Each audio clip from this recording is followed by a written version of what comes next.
questions. Order!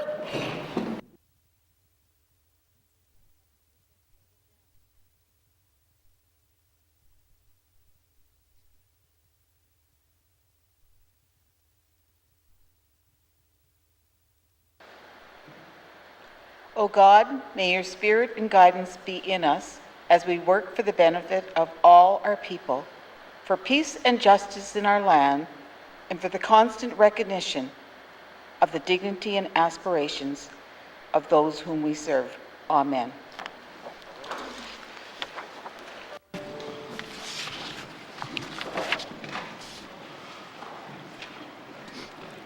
Colleagues, please turn your devices down. Good afternoon, colleagues. We are reconvening today after another delay start due to COVID-19 outbreaks. We last convened in this chamber on December 9th, 2021. I hope that everyone had a wonderful holiday season and a good start to 2022. I know with restrictions that were in place, many of us were not able to have large family gatherings like we are used to having during the holidays. I would like to thank everyone for continuing to do our part in protecting our communities, our children, and our elders. On January 20th, pursuant to motion 48-19(2) and in the public interest, I announced the winter sitting would be rescheduled. This decision was made after careful consideration and discussion with the Executive Council and all members of the Legislative Assembly. The changes to the schedule will reduce travel between the capital and small communities to make up some of the time lost. Pursuant to motion 1-19(2), I order that the Assembly shall sit on Friday, March 4th, 2022 at 10 a.m. and Monday, March 7th, 2022 at 1:30 p.m. COVID continues to be a problem and a very real threat in some of our communities as situations can change very quickly. Fortunately, it seems that the cases are on the decline throughout the territory. It is my hope that as we continue to follow the public health orders as they evolve with the virus, that we will be able to return to normal when it is safe to do so. Members, please join me in welcoming our new colleague, the member for Tunaday-Welday, Mr. Richard Ajericon, to the chamber today.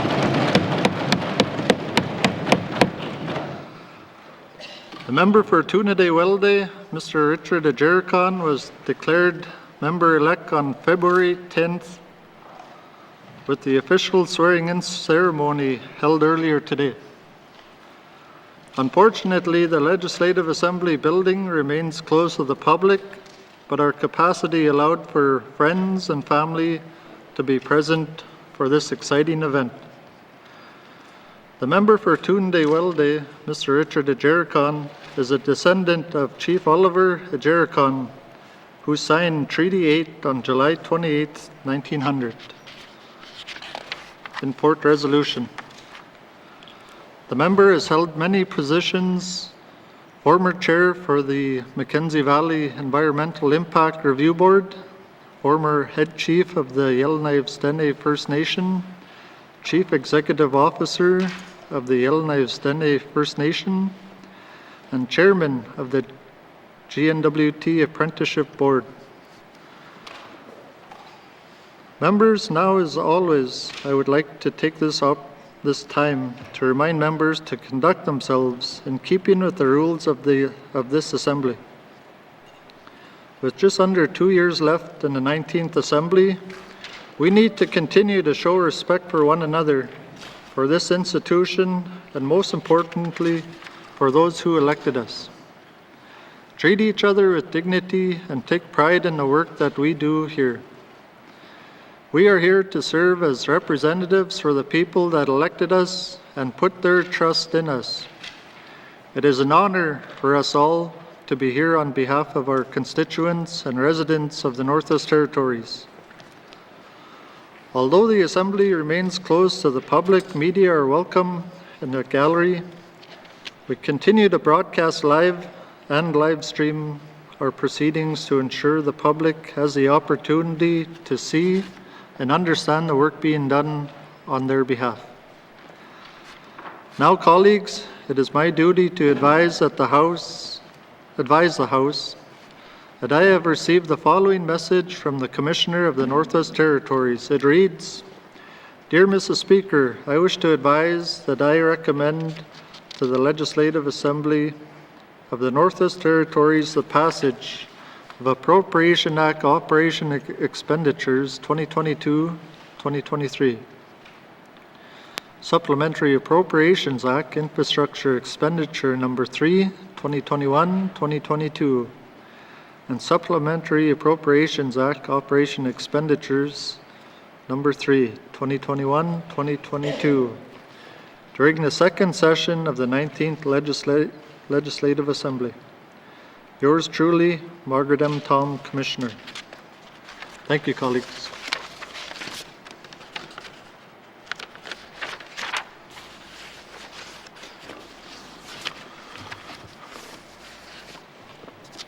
Minister statements.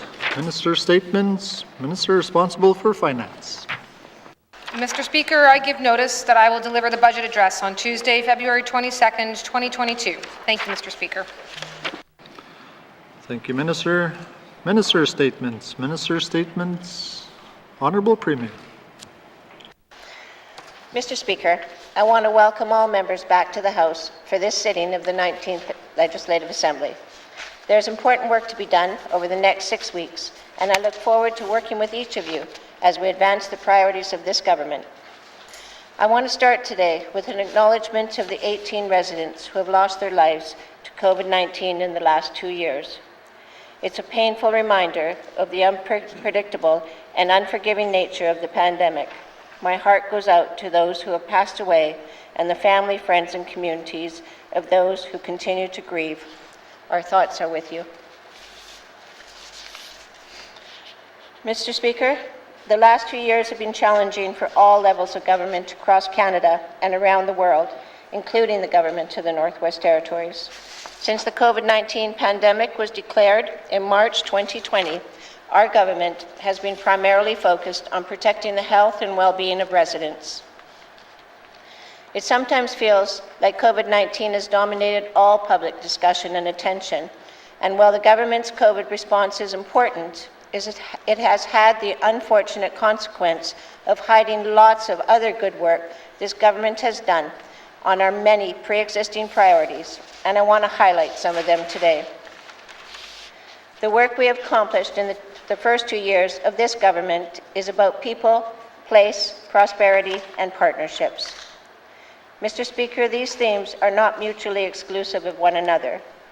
They represent our efforts to improve the lives of residents and communities, to sustain our land and environment as we adapt to a changing climate, and to ensure Northerners have access to the infrastructure and opportunities required for prosperity. To achieve all of this, strong collaborative partnerships are needed.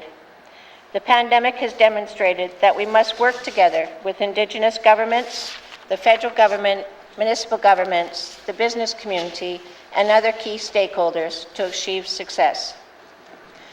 I want to turn now to what our government has accomplished to support people, place, and prosperity in the Northwest Territories. Mr. Speaker, while in Ottawa in December for meetings with the Prime Minister and members of his cabinet, we announced the Early Learning and Childcare Agreement with Canada. This investment of $51 million over 5 years is a historic investment that will create more affordable, inclusive, high-quality childcare across the Northwest Territories. It'll put money back in the pockets of families and ensure increased childcare options across the territory, and in some cases, access to childcare spaces for the very first time. Mr. Speaker, the Government of the Northwest Territories is committed to improving student success across the territory and understands that education is vital to all residents. The plan to adopt the British Columbia curriculum will produce far-reaching and long-lasting outcomes for students and the future of the Northwest Territories. BC's curriculum is designed to meet the needs of students in an ever-changing world. It incorporates financial literacy skills, begins providing career education in the early grades, and offers applied design, skills, and technology curriculum that builds on students' natural curiosity and creativity. This approach will prepare students for the challenges of life after high school. We need a public service that's representative of the people who live in the Northwest Territories and understand the needs of our diverse population. The Indigenous Recruitment and Retention Framework has been developed to help our government improve Indigenous representation among public servants, with the ultimate goal of a public service that is representative of the population it serves. As we move forward towards achieving this goal, we'll become more engaged, more responsive, more aware of residents' needs, and more flexible in our responses to those needs. We've invested in mental health and addiction supports, Mr. Speaker. Our government is committed to ensuring a healthy and vibrant territory, and this includes making sure our most vulnerable residents are not left behind. An additional $725,000 to address on-the-land healing currently in place. The funding assists Indigenous governments to deliver mobile addictions treatment, family-based treatment, and aftercare programming. Supporting Indigenous governments to deliver land-based healing helps residents to receive supports for mental health and addictions healing closer to home in their own language and culture. Mr. Speaker, the government of the Northwest Territory recently established an addictions recovery and aftercare fund to increase access to peer support for addictions recovery program in the communities. The fund increases the number and variety of culturally respectful, community-based mental health, wellness, and addictions recovery programs in the Northwest Territory. The fund creates increased opportunities to hire local community-based counselors who can support individuals working towards recovery and healing at the community level. As a result, there are currently 8 agreements in place in 6 regions across the territory. As part of the N.W.T's commitment to enhancing community safety and resiliency, we launched a Community Safety Officer pilot program in Fort Liard in July of last year. The program is an innovative, community-driven initiative exploring alternative approaches to community safety and crime prevention. With an annual investment of $303,000, over the next 3 years, community safety officers will respond to non-criminal safety concerns, develop and implement crime prevention strategies, build and promote the community's relationship with the RCMP, and patrol the community. The safety officers act as a community safety enhancement service who work collaboratively with the RCMP to better address residents' needs and to promote safety and wellness. Mr. Speaker, the new Corrections Act came into force in October 2021. The new Act brings the Northwest Territories corrections legislation up to date by incorporating modern practices and approaches, shifting the focus of the legislation to support the rehabilitation and reintegration of people in the corrections system through a supportive environment. The Act recognizes the unique cultural background, historical legacy, and experiences of the people we serve in the territory and sets the framework for incorporating these elements into the rehabilitation process in the corrections system. Strengthening our leadership and authority on climate change and enhancing efforts to stabilize the cost of power is also a priority of this government. So is increasing the use of alternative and renewable energy. I want to highlight some of the accomplishments that the N.W.T has had since the beginning of this government. Last year, we secured $45 million under the Investing in Canada Infrastructure Program for the Fort Providence-Kakiza Transmission Line project. Mr. Speaker, this will help stabilize the cost of power and reduce greenhouse gas emissions by 15% of our 2030 target. In the life of this government, a record $11.9 million in funding has been provided to the Arctic Energy Alliance to help residents, business, and communities reduce their energy costs and greenhouse gas emissions. I am proud to say thousands of rebates have been given out, Mr. Speaker. Under the Greenhouse Gas Grant Program, the N.W.T has distributed $4 million to community governments, government agencies, and businesses. This includes the Woolgar Avenue Biomass District heating system in Yellowknife that will replace 60,000 litres of heating oil with wood pellets. This switch will reduce emissions by the equivalent of 193 tons of greenhouse gases per year. The program also includes the Fort Smith Electric Heat Project that will reduce greenhouse gas emissions by 510 tons per year, and the addition of a third liquefied natural gas tank in N.W.T that will reduce emissions by 606 tons per year and help stabilize electricity rates. The pandemic has brought to the forefront the economic and social challenges that the territory is facing, Mr. Speaker. In the last 2 years, we've responded by making investments that will support the prosperity of residents, communities, and businesses across the territory. Infrastructure projects will play a significant role in our economic recovery. This Legislative Assembly understands why we need to make this kind of significant investment. It creates jobs for residents and supports business growth. Capital projects will inject millions into the economy and help us recover from one of the largest economic downturns the territory has seen. Mr. Speaker, the last 2 capital budgets passed in this House have totaled $957 million. The 2022-2023 capital budget alone is the largest in history at $506 million, helping to deliver the critical infrastructure the territory needs to thrive. The Government Renewal Initiative will help ensure that we are investing in areas that are most critical and valuable to residents. We will support departments to evaluate their programs and services to determine if the intended results are being met. It is about more than just delivering the same programs year over year, Mr. Speaker. It's about meeting the needs of residents over time.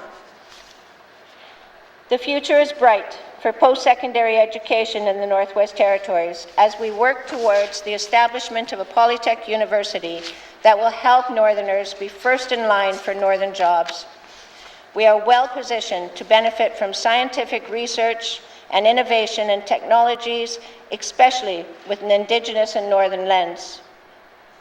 The work to amend the Aurora College Act and the $8 million investment from Canada to support our transformation efforts are significant accomplishments that will support post-secondary education for residents for generations to come. Mr. Speaker, a healthy and vibrant mineral exploration and development sector is critical for the N.W.T, its people, and our future prosperity. That is why we're working hard to develop a Mineral Resources Act and regulations that benefits all Northerners and represents the priorities of Indigenous governments across the territory. Critical and strategic minerals are key components in modern technology. Those found within the territory are an important part of future resource and economic development for the Northwest Territories.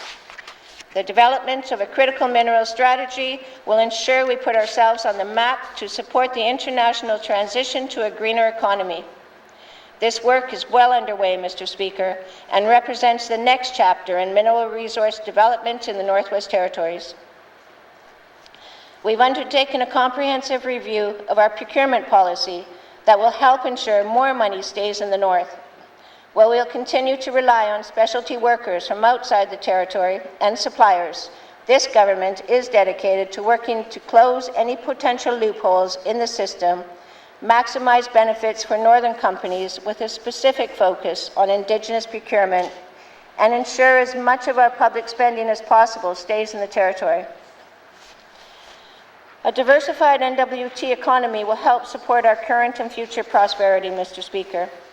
We are investing in secondary industries like manufacturing, diamond polishing, and the new commercial fish processing plant in Hay River. We recently completed public engagement on how to best support the knowledge economy, recognizing the economic value of scientific and traditional knowledge. As part of Emerging Stronger, our post-pandemic plan for social and economic recovery, we've identified the need to investigate how we can reap the benefits of the reclamation economy that exists in the Northwest Territory and beyond. There's significant potential in the N.W.T that could create jobs and business opportunities while ensuring we can protect the environment. Making more land available for community governments means more business opportunities that help build stronger local economies. To reduce the municipal funding gap, we've transferred a total of $405,000 worth of public lands to community governments. The transfer of lands will better position municipal governments to administer and control land within their communities and remove barriers for land transfers. It'll also enable communities to advance their own priorities for land development and present more own-source revenue opportunities.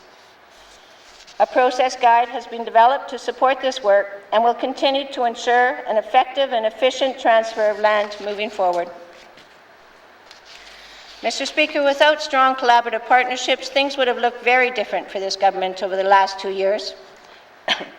If we've learned anything from this pandemic, it's that we must find ways to work together and ensure that we're doing our best to support residents and ensure they have every opportunity at success. We work closely with regular members, Indigenous leaders, municipal governments, the business community, and many other stakeholders to share information, hear the concerns they had, and find solutions to ensure we continue to adapt to the ever-changing pandemic. In many ways, through partnership and a collaborative spirit that exemplifies what it means to be a Northerner, the pandemic has brought us all closer together. Emergency management and response is a collective responsibility that relies on participation from everyone, including individuals, families, communities, the GNWT, and Indigenous leadership.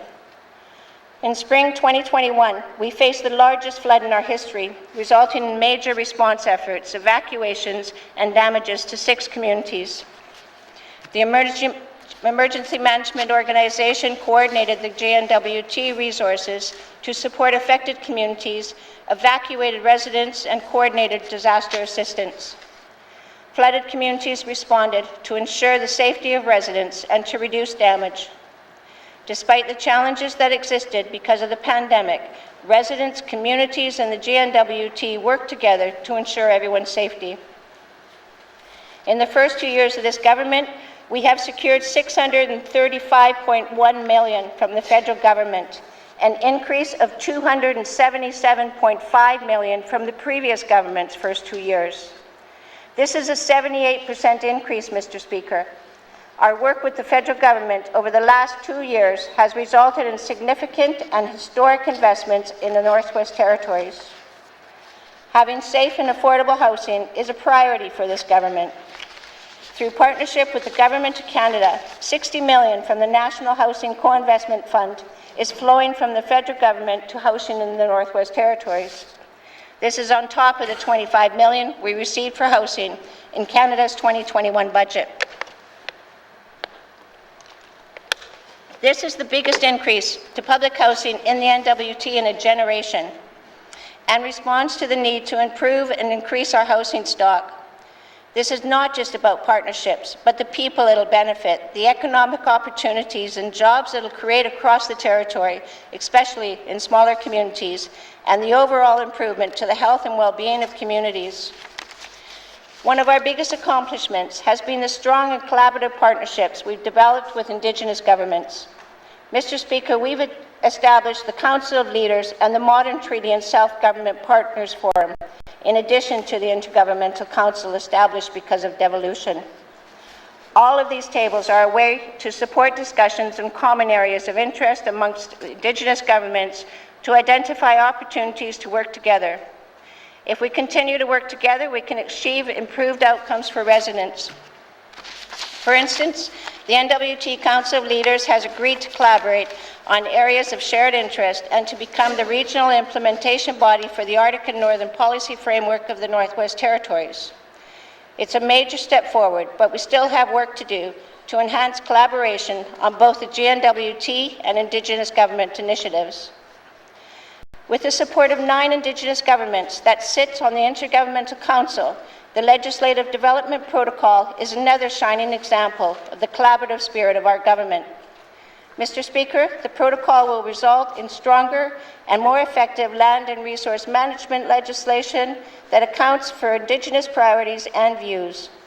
It will also better position the N.W.T to collaborate on any new legislative authority it obtains through ongoing discussions to bring elements of the Mackenzie Valley Resource Management Act home to the N.W.T as part of devolution.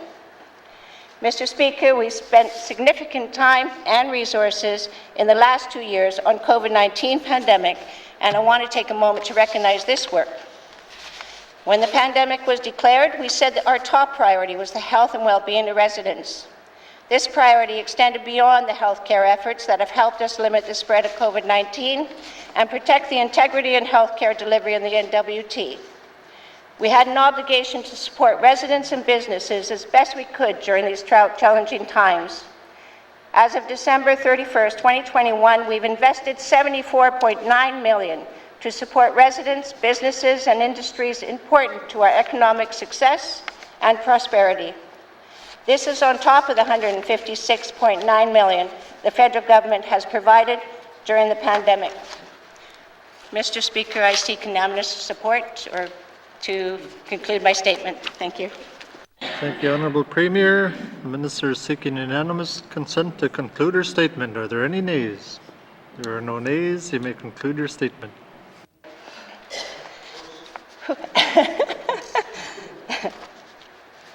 Where was I? Mr. Speaker, we're moving towards a return to normalcy. We're moving into a situation where society will begin to live with COVID-19. Leisure travel will return at the end of this month, which has been greatly anticipated by the tourism and hospitality sectors. The end of restrictions and the public health emergency will happen in a very near future, where we are planning for the ongoing supports Northerners need to stay safe while we transition to an endemic state in the territory, including managing future outbreaks. We have just under 2 years left in the life of this government. It's important that we take every opportunity to bring positive change that will have a long-lasting impact on the health and well-being of all residents. As we emerge from the pandemic, we have a lot of work to do, and we'll continue to invest in people, place, prosperity, and partnerships. We're committed to the overall economic prosperity of the territory, and will continue to work closely with our partners for a better Northwest Territories for all of us. Thank you, Mr. Speaker. Thank you, Honourable Premier. Minister statements, member statements, member statements, member for Haver South. Thank you, Mr. Speaker, and I'll be brief. Today I'll speak of pandemic restrictions here in the Northwest Territories. Firstly, out of respect and appreciation, it is important to acknowledge the work that Dr. Condola and her medical team have undertaken over the past 2 years in working to protect the health of all residents in the Northwest Territories, something that must not be lost on us, and for this I say thank you. Mr. Speaker, this pandemic has impacted all our daily lives. It required engaging medical science. As lives were being lost, it forced governments to make timely decisions. Hospitals were overrun with patients, elective surgeries were cancelled, medical staff were overworked, harassed and threatened, mental health issues on the rise, businesses were forced to close, workers being laid off, employees terminated for refusing the vaccine, employees required to work remotely, increased cost of goods, closed borders, limited in-class learning, children being shamed in schools, children being kept from grandparents and friends, extended care facilities locked down, vaccine mandates and travel restrictions became a reality. Science has been questioned. Charter and human rights have been questioned. Religious rights have been questioned. Big pharma ethics are questioned. Many are living in fear, mistrust of government, and the list goes on. Mr. Speaker, the responsibility for developing a plan to limit the impact of the virus fell on the shoulders of medical experts, not only in the Northwest Territories, but throughout Canada and the world. Now this government has had 2+ years in which to develop a plan that moves us from pandemic restrictions to an endemic response. We need to bring back some normality to the lives of people in the N.W.T. How this unfolds is a discussion that, if not already started, needs to start now. An exit plan needs to be developed, communicated to the public, and actioned. To reach our end goal, we must continue to provide ongoing medical support and protection to the most vulnerable. We must continue to make decisions that are based in fact, and those facts must be balanced. They must consider scientific information, which include health, the economy, and freedoms on all sides of the debate. Mr. Speaker, I seek unanimous consent to conclude my statement. Thank you, member for Haverhill South. The member seeking unanimous consent to conclude a statement. Are there any nays? There are no nays. You may conclude your statement. Thank you, Mr. Speaker. Almost brief. Mr. Speaker, it is time for this government to end the public health emergency, and, as are other governments, to systematically roll back pandemic restrictions in order that those fractures created begin to close.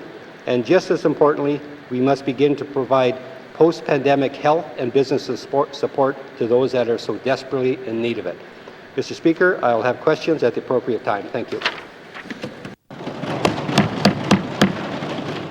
Thank you, member for Haverhill South. Member statements. Member statements. Member for N.W.T Lakes. Thank you, Mr. Speaker. Mr. Speaker, I'd like to welcome my colleagues back and Happy New Year, as this is the first time we've all had all the members together in person since December. I'd like to also welcome and congratulate our new colleague, Mr. Jericon, on your successful election, and I look forward to working together for the remainder of our term for the people of Northwest Territories. To my constituents who have come to me with all their concerns throughout the last couple of years and questioned some of my decisions that I've brought forward, thank you, and I am your voice in this House, and I will continue to be for the remainder of this term. I'd also like to wish my constituents and anyone in the Beaufort Delta, as we are struggling with a little bit of an uptake in COVID these past few weeks, a speedy recovery for all those who have gotten sick. Mr. Speaker, since the beginning of this 19th Assembly, we have all brought many issues to the table, from housing, healthcare, education, our economy.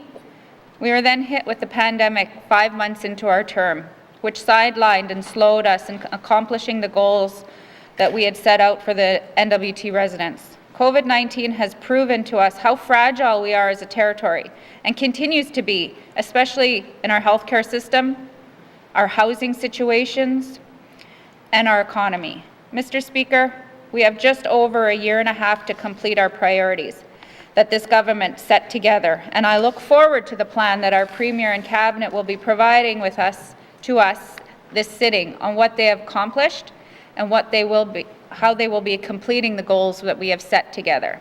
I'm sure my colleagues and myself will be using this sitting to ensure that we are bringing our constituent concerns to our territory, and hold this government to account.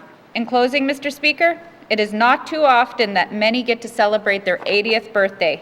So I want to take this opportunity to wish my grandmother, Esther Semler, a very happy birthday for today. Thank you, Mr. Speaker.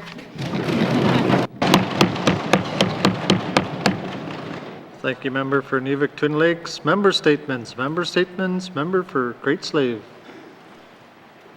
Thank you, Mr. Speaker. Mr. Speaker, as I've said numerous times, one of the main things we hear about from residents is housing.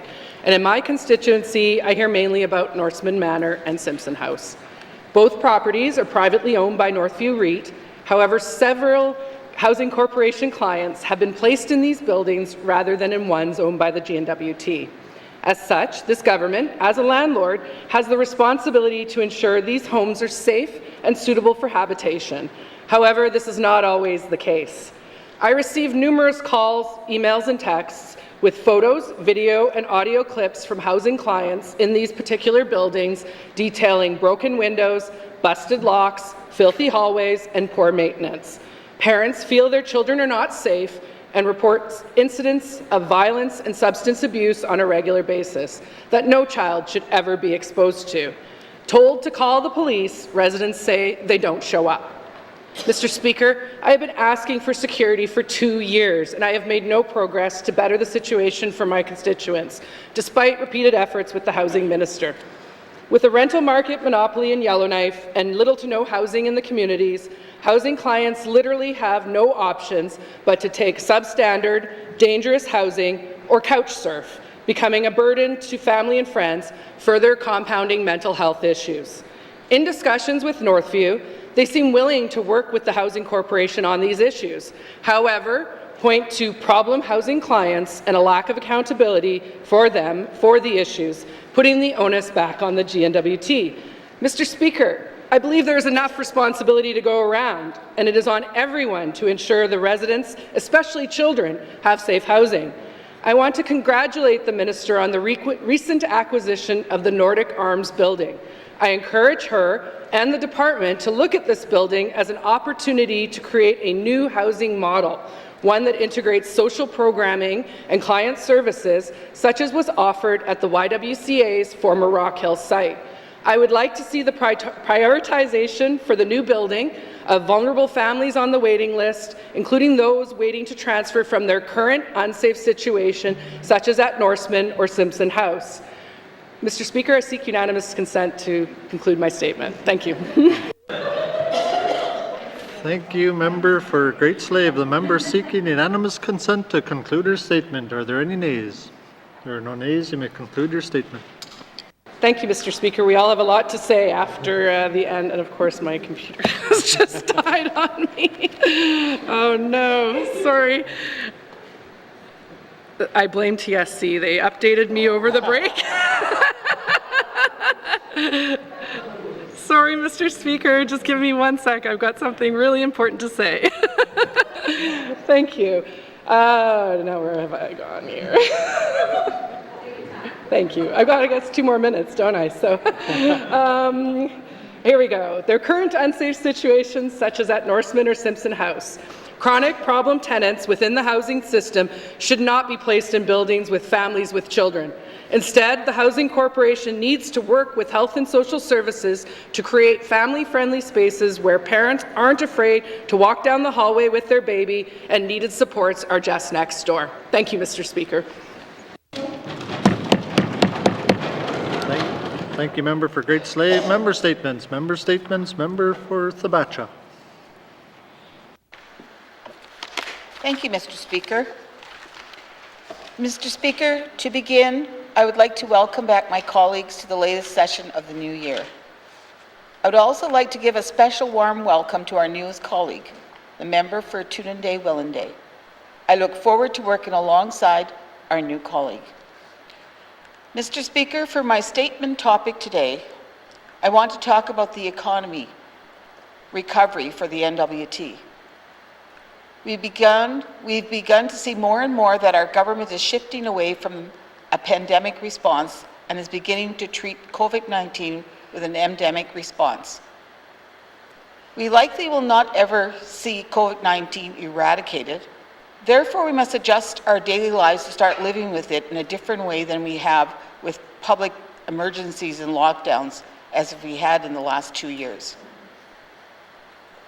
Mr. Speaker, for these reasons, it is now more important than ever that our government also begins to shift its approach in dealing with our economy. Right now, the overall state of the N.W.T. economy is not positioned for long-term growth or stability. There are many economic uncertainties that are presenting tremendous challenges for average N.W.T. residents.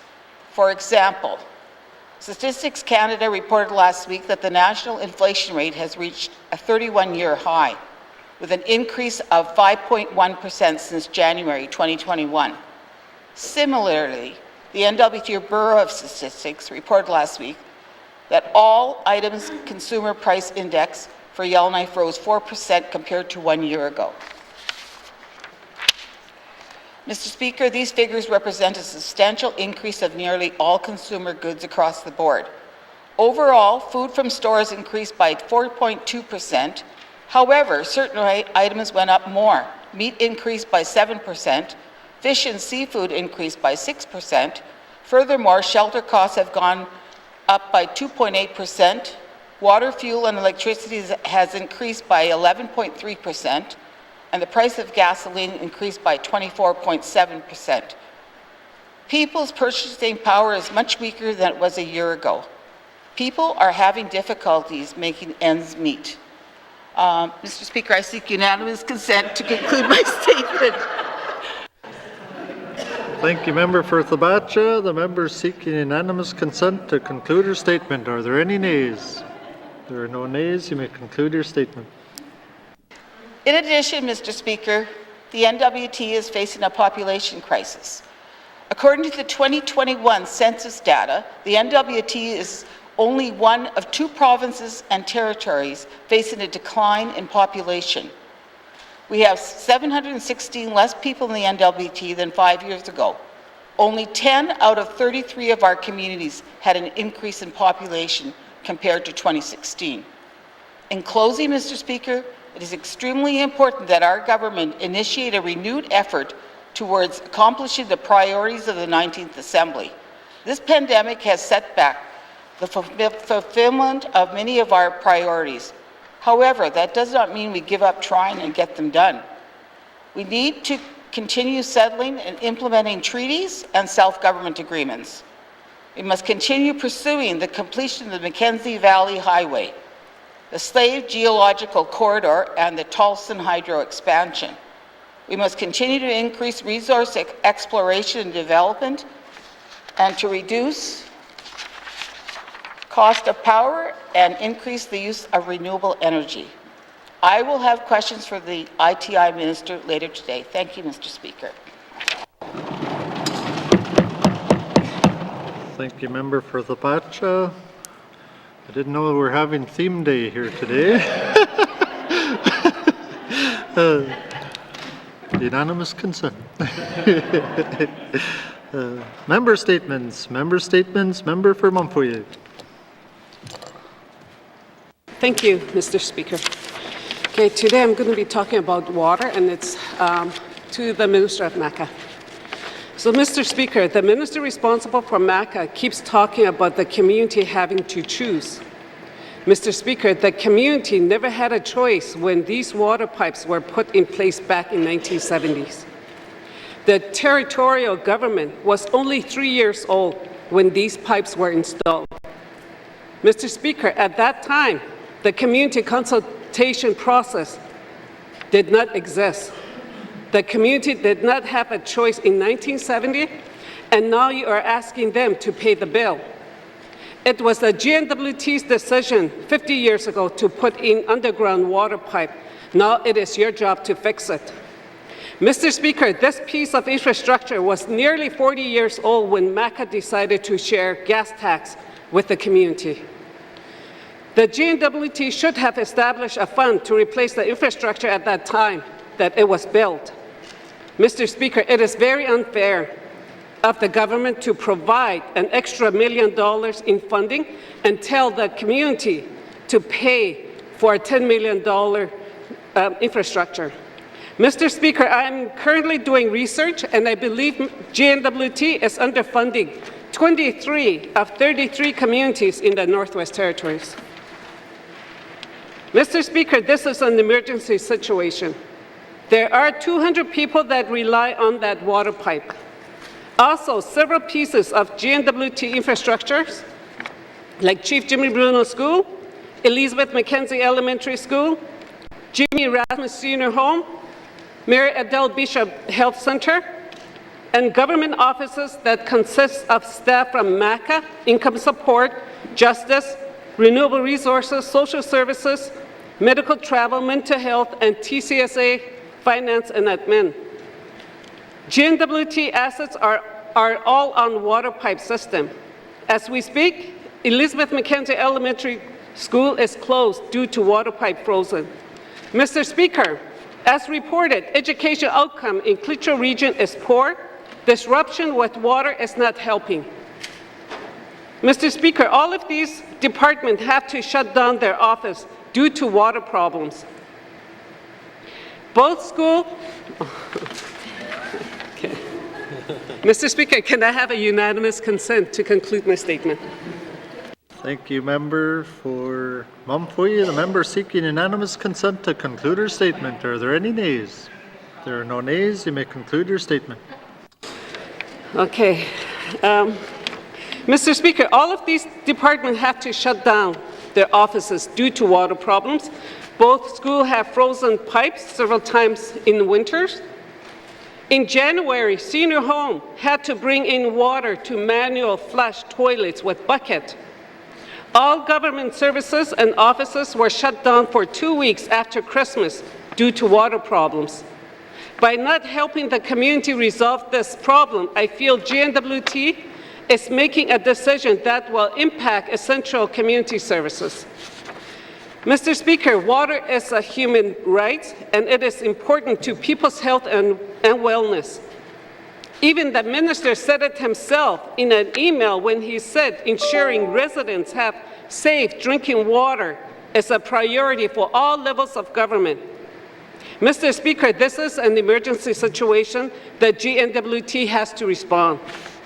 The federal government gives the N.W.T $2 billion a year to look after the people of the Northwest Territories.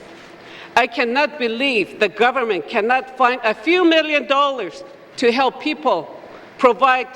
provide clean water to citizens of Betchakol and Edzo, and its own essential services like health and education. Mr. Speaker, I will have questions for MACA at appropriate time. Thank you.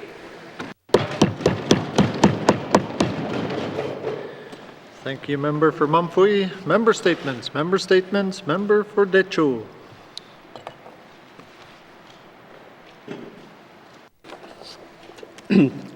Masi, Mr. Speaker.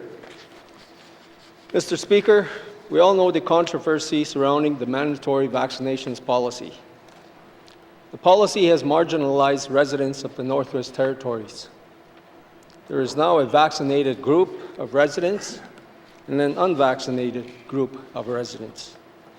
These divisions are happening in many of our communities, and the mandatory vaccinations policy has created something of a battleground, which has pitted one against the other. It is disheartening to hear young teenagers and children over 12 not being allowed into sports venues and other facilities, thus contributing to their state of mental health, all because they did not choose to take the vaccination. Many parents of these children and teenagers are not even allowed into these facilities also. In fact, they all feel marginalized. This is the 21st century, and we all know how long of a struggle it was to accept people of all races into mainstream society. And now we are back to marginalization of the population. Mr. Speaker, I will have questions for the Premier at the appropriate time. Masi.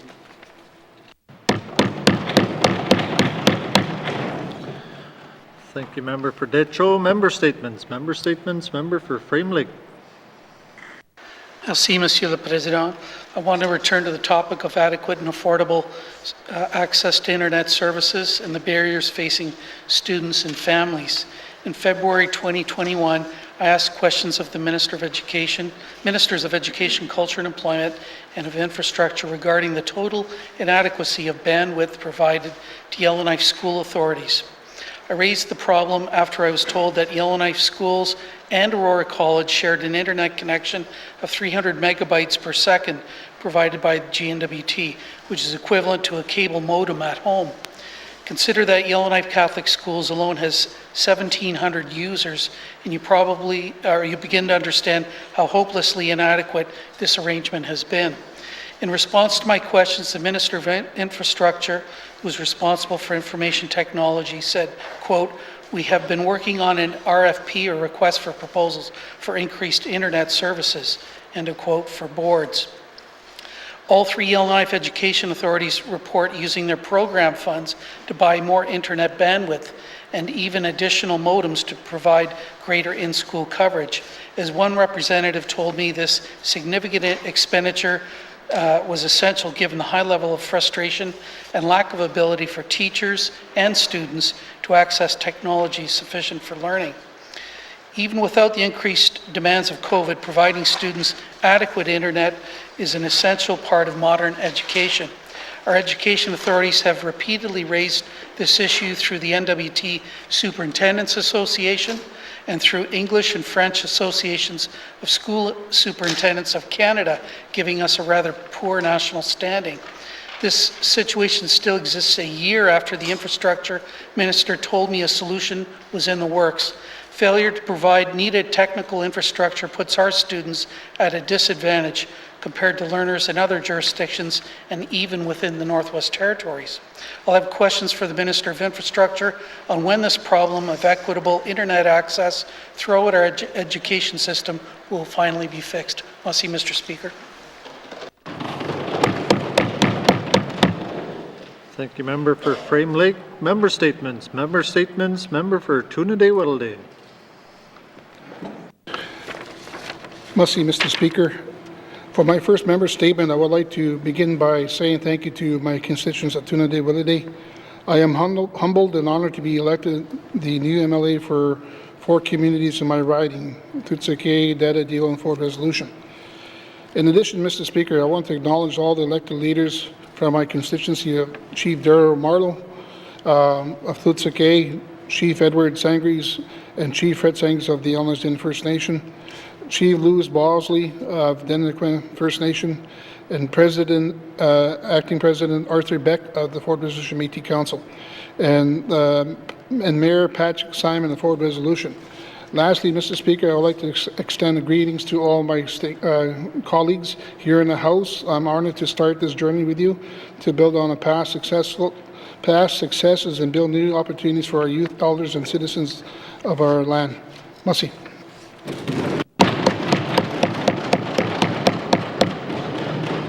Thank you, member for Toonaday-Whittleday. Member statements. Member statements. Member for Yellowknife North.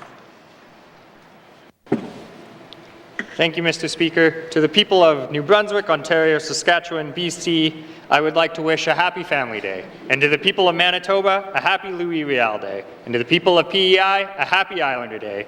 And to Nova Scotia, a happy Heritage Day. And for everyone in the N.W.T, I'm hoping you're having an all right Monday, Mr. Speaker. I'm glad the sun is finally poking its head out because it's been a long winter, and we're looking forward to spring. That magical season where the public health emergency ends, Mr. Speaker. This is the longest period of time between statutory holidays in the North, and with cold months, it just makes it feel even longer. Let's give our workers a much-needed break, Mr. Speaker. I've asked the Minister previously if there was ever any intention of bringing a holiday to the people of the North in February. And Mr. Speaker, I will be asking him once again on this lovely Family Day. And to be honest, I don't really care what it's called, but let's get a holiday in February, Mr. Speaker.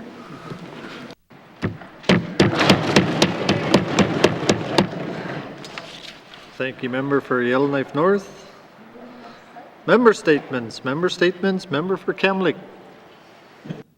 Mr. Speaker, as the Territory speaks of transitioning from pandemic to endemic, it's important that we as Northerners understand what this means. There will be timelines for eased restrictions and the eventual dismantling of the COVID Secretariat. But, Mr. Speaker, I want to understand what it means for the N.W.T healthcare system and services to residents. Although an endemic is supposed to mean some stability of transmission, hospitalizations, and death, the virus will continue to circulate and can still be widespread and deadly. Here in the North, we are already familiar with endemic diseases. The N.W.T rate of tuberculosis is twice the national average, and in 2020, 10 million people worldwide contracted TB and 1.5 million people died. Just like TB, COVID will still require ongoing management and resources, but I question how our health system will move forward and return to normal when we have not really yet accepted that the definition of normal has changed. Health and social services will still need to support people with COVID while managing vaccinations and resourcing testing in a system that has seen the burnout and exodus of healthcare workers. Canadians en masse are waiting for elective surgeries, access to specialists, testing and treatment requirements of cancers, chronic disease, and STIs, and a surge in addiction and mental health support needs. In addition, special treatment programs like audiology, speech pathology, physiotherapy, and occupational therapy appointments put off over the last 2 years will further bottleneck our already fragile healthcare system. The catch-up, Mr. Speaker, will take years, and some national experts speculate that the Canadian healthcare system may never catch up. Although COVID has brought new lessons and opportunities in virtual care, the time has come for us to get creative with recruitment, support holistic partnerships, and spread the responsibility of community care. Mr. Speaker, we need a plan and we need to talk about this. Residents need to be included in the conversation about how health policy and personal choices will lead us out of this state of emergency and what the word endemic will mean for our healthcare system here in the Northwest Territories. Thank you, Mr. Speaker. Thank you, Member for Cam Lake. Member statements. Member statements. Member for N.W.T. Thank you, Mr. Speaker. Since our last sitting, the N.W.T. constituents have passed. I'd like to give our thoughts and prayers for the families of the deceased. In YELLOWKNIFE, we had the passing of Philip N.W.T, husband and father, survived by his father Donald, wife Lillian, children Rayanne, Kyle, and Bennett. The passing of Winnie Joss, wife of a well-respected elder, survived by husband Alan, sons Dan, Robert, Wallace, daughters Molly, Irene, Helen, and Cora. In the community of Politic, passing of Fred Bennett, well-respected elder, former IRC director, survived by wife Mary Bennett, sons Jerry, Chris, Darren, Kurt, and his sister Ida Harris. Passing of Peter Green, well-respected elder, former co-president, land claims negotiator, survived by wife Sarah, children Eleanor, Eugene, Adrian, Justin, Jesse, Marjorie, brothers Tony, Noel, Andy, Reuben, James, David, and Ian, and sisters Rita and Irene. Passing of Sandra Pokiak, a young mother in our community of Tuck, survived by parents Andy Avik and Mary Pokiak. Avik, daughters Lindell, Nicole, and Jessica. Mr. Speaker, whoever lost anyone in the past few months across our territory and in our riding in the Beaufort Delta, thoughts and prayers are with you, Mr. Speaker, and God bless. Thank you. Thank you, Member for N.W.T. Our thoughts and prayers are with all the families in the Delta and everywhere in the Northwest Territories as well. Let's see. Member statements. Member statements. Member for Nahende. Thank you, Mr. Speaker. Mr. Speaker, with the 2022 Winter Olympics ending this past Sunday, like a lot of Canadians, I spent a good part of my evenings watching various competitions. It was amazing watching our Canadian athletes perform on the biggest stage. As many are aware, Liam Gill represented Canada in the snowboarding half-pipe event. Liam is a proud descent of a long line of Dene from the north and represented the Decho Dene as a member of Politico First Nation. Upon hearing the news, I reached out to his grandma to congratulate her on his accomplishments. Like most Fort Simpson residents, we put it on our calendar to watch the half-pipe competition. It was with great pride we watched Liam's 2 runs. To help do this statement, I reached out for help to put this together. Liam is an 18-year-old snowboarder born and raised in Calgary, Alberta. His parents are Lance and Joanne Gill. Grandmother is Rosemary Gill, and his grandfather was Lyle Gill, and his sister Maya. I had the honor to take part in the Winter Games. He had the honor to take part in the Winter Olympic Games on the Canada snowboarding team. He knew how important it was to represent the Dene and further all Indigenous people in the sport on a global stage. The support he received from coast to coast was amazing, especially all the support he received from people from the north. We believe that he was sharing his first Olympic experience with everybody that supported him. He hopes his story and presence at the Winter Games will inspire young Indigenous athletes to pursue their goals in sports and other career choices. With the Olympics experience over and in true Northern fashion, Liam has given back to the North youth and his sport. He will be visiting 3 communities from February 23rd until early March to attend snowboarding clinics in Fort Smith, Fort Simpson, and Yellowknife. He wants to welcome people to come say hi and welcome them to these communities. I want to congratulate them on being in the Olympics and thank them for coming home to give back to our youth. Thank you, Mr. Speaker. Thank you, Member for Nahende. Member statements. Member statements. Returns to oral questions. Returns to oral questions. Member for, or Minister responsible for Health and Social Services. Thank you, Mr. Speaker. Mr. Speaker, I have a return to oral question asked by the member for Great Slave on December 1st, 2021 regarding addictions, aftercare, and mental health. Mr. Speaker, there's no single approach that I or the Department of Health and Social Services take to engage with the federal government to advocate for the needs of residents of the Northwest Territories. While it would not be appropriate for me or the department to direct the federal government regarding the operation and administration of its programs and services, I take every opportunity to provide advice or feedback with respect to the needs of N.W.T. residents. In addition to this, when participating in provincial, federal, and territorial tables, both the department staff and I bring awareness of the needs and realities of the North to the table and advocate for partnerships and opportunities to address the priorities of government and the needs of residents.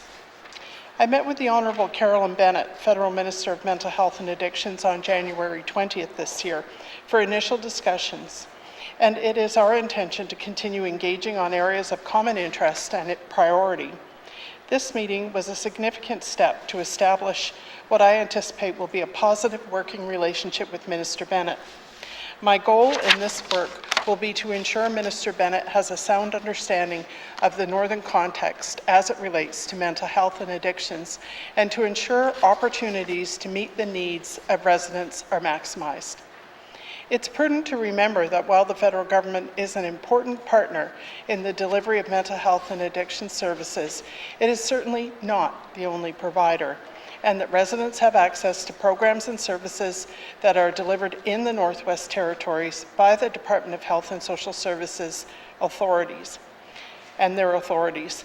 Despite disruptions associated with the pandemic, these services are delivered primarily on a face-to-face, in-person basis.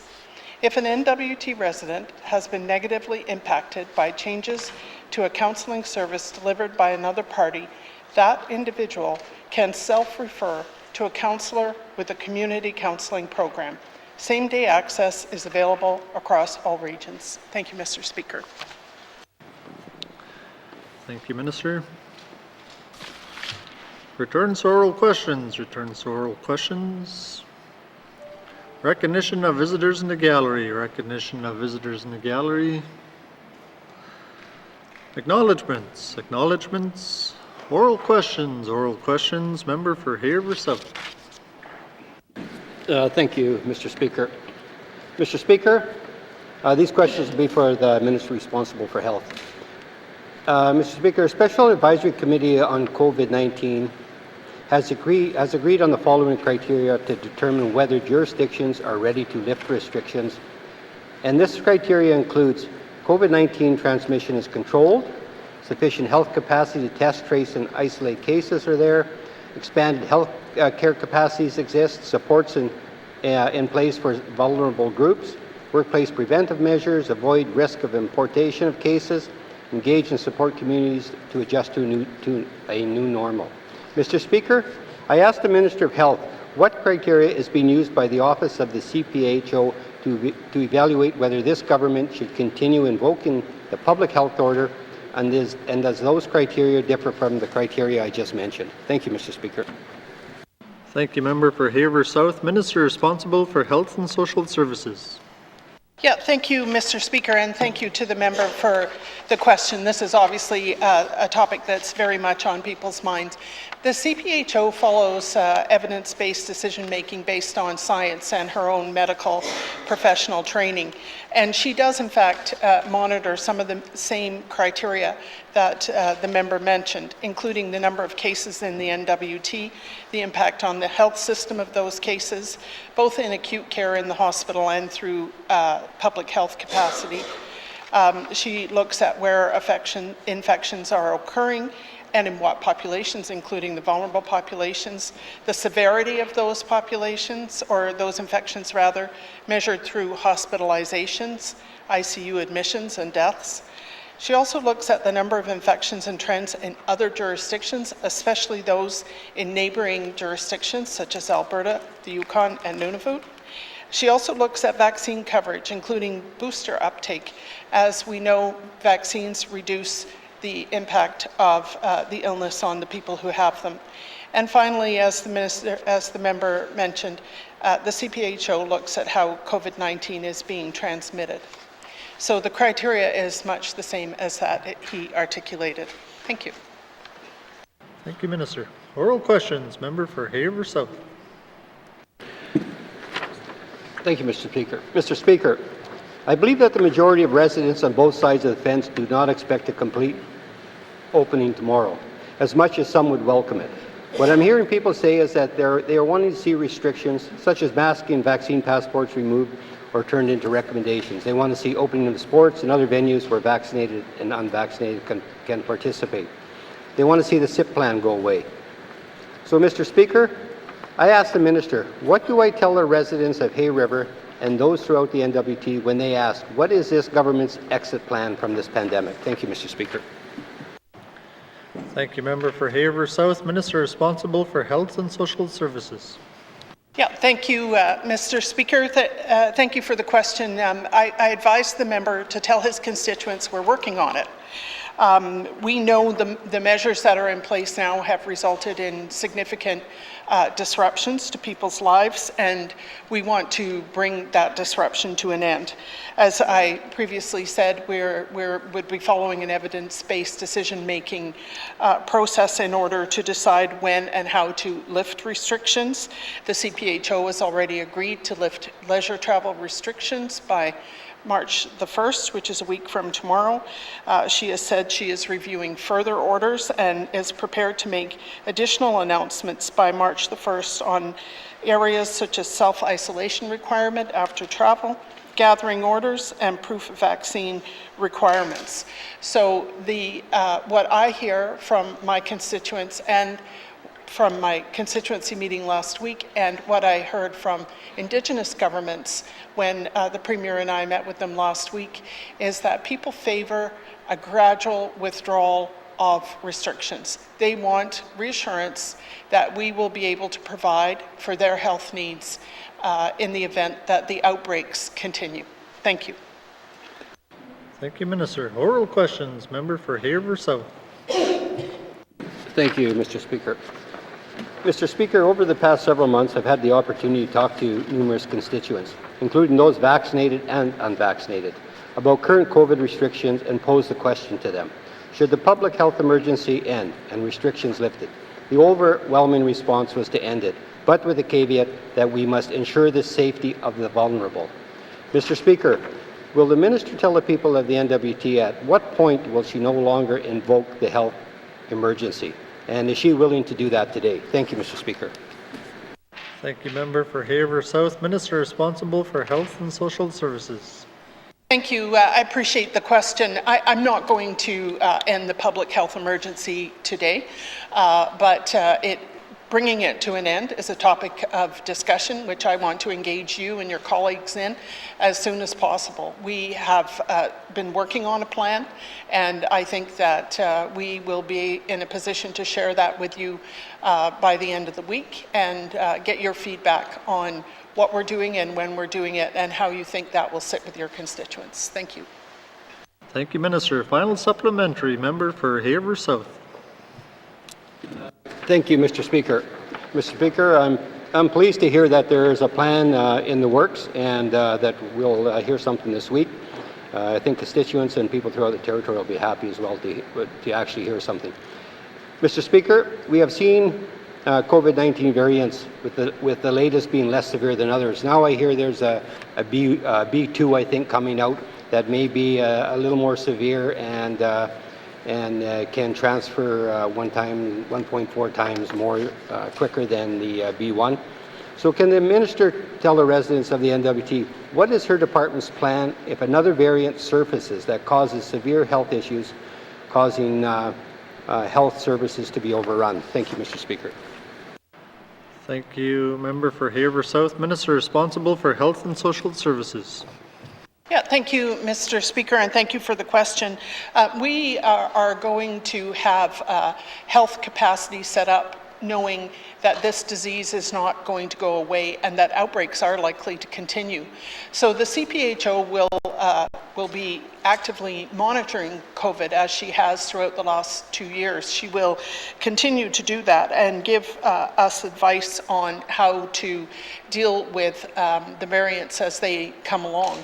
As things stand now, what we're looking at is making sure that we have a robust public health response to the endemic portion of the disease, meaning that we have capacity to test, trace, vaccinate, isolate, and otherwise take care of the population if they become infected with COVID, with a special focus on the vulnerable population who may not have had the opportunity to get vaccinated. So we are acutely aware that this is not over, that it will continue, public health emergency or not, and that our obligation is to keep the residents of the N.W.T. safe. Thank you. Thank you, Minister. Oral questions. Oral questions. Member for Great Slave. Thank you, Mr. Speaker. Mr. Speaker, my questions are for the Minister of Housing.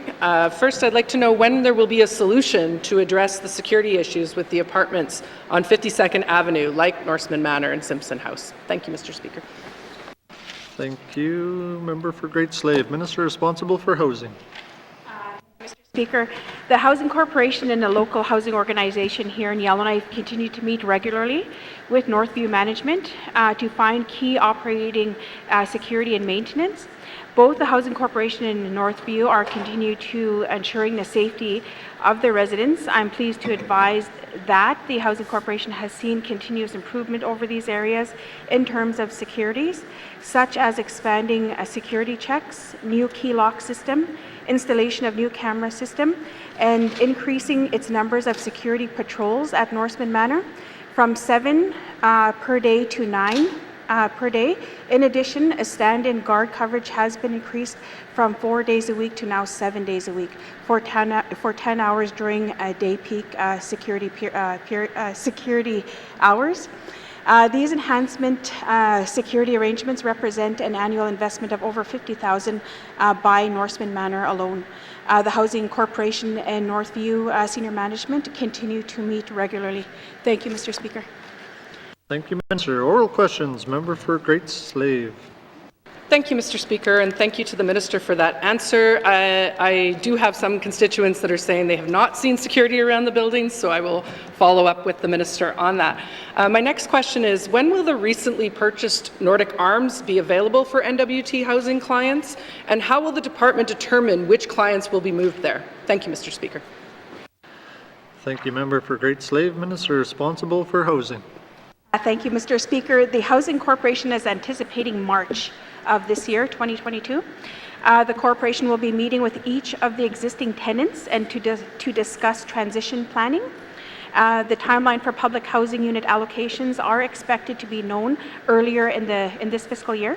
Public housing tenant allocation to the new buildings will be done in accordance to an existing public housing program policy. Thank you, Mr. Speaker. Thank you, Minister. Final supplementary. Member for Great Slave. Oh. Thank you, Mr. Speaker. Mr. Speaker, I'm glad to hear that, but I would also like to encourage the Minister to think about perhaps prioritizing vulnerable families over just going through the formal process list as before. My third question is, will the Minister commit to providing funding to the YWCA for the expansion of Lynn's Place as somewhat of a replacement to the transitional housing that was lost when Rock Hill burnt down? Thank you, Mr. Speaker. Thank you, Member for Great Slave. Minister responsible for housing. Thank you, Mr. Speaker, and for the member as well too, I will bring that back to the Housing Corporation to prioritize the families for the allocation to our new purchase building. The Housing Corporation also continues to meet regularly with CMHC and YWCA on the status of this project to anticipate an announcement early in the near future. The Housing Corporation is certainly willing to consider cost-sharing requirements for this project. Thank you, Mr. Speaker. Thank you, Minister. Final supplementary, member for Great Slave. Thank you, Mr. Speaker, and thank you to the Minister for committing to bring back my comments, as well as I'm glad to hear that there is ongoing conversation around Lynn's Place, as I know that the Y does lots of great work. My last question, which may be a surprise to the Minister, is can the Minister speak about how she personally sees the transition of housing happening to more of a social department versus a technical or an infrastructure-based department? Can she give us some examples of how she sees that improving? Thank you. Thank you, member for Great Slave. Minister responsible for housing. Thank you, Mr. Speaker. And just to advise, I guess, the members as well too, that we've created a Council of Leaders working table with the Indigenous groups, and we will be looking at all of the programs and policies for the Housing Corporation, and also we will be looking at the mandate and the renewal for the corporation as well too, and those are expected documents to be coming in the next coming months. Thank you, Mr. Speaker.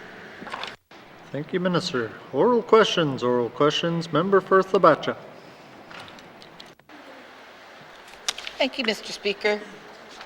Mr. Speaker, can the Minister tell us what her vision is for an economic recovery for the N.W.T? Thank you, Mr. Speaker. Thank you, member for Thabacha. Minister responsible for ITI. Thank you, Mr. Speaker. Mr. Speaker, obviously the vision of this Assembly is laid out in the priorities of the Assembly, and certainly the vision in response to the COVID-19 pandemic is laid out and Emerge Stronger. And Mr. Speaker, certainly that vision continues to evolve in response to the pandemic.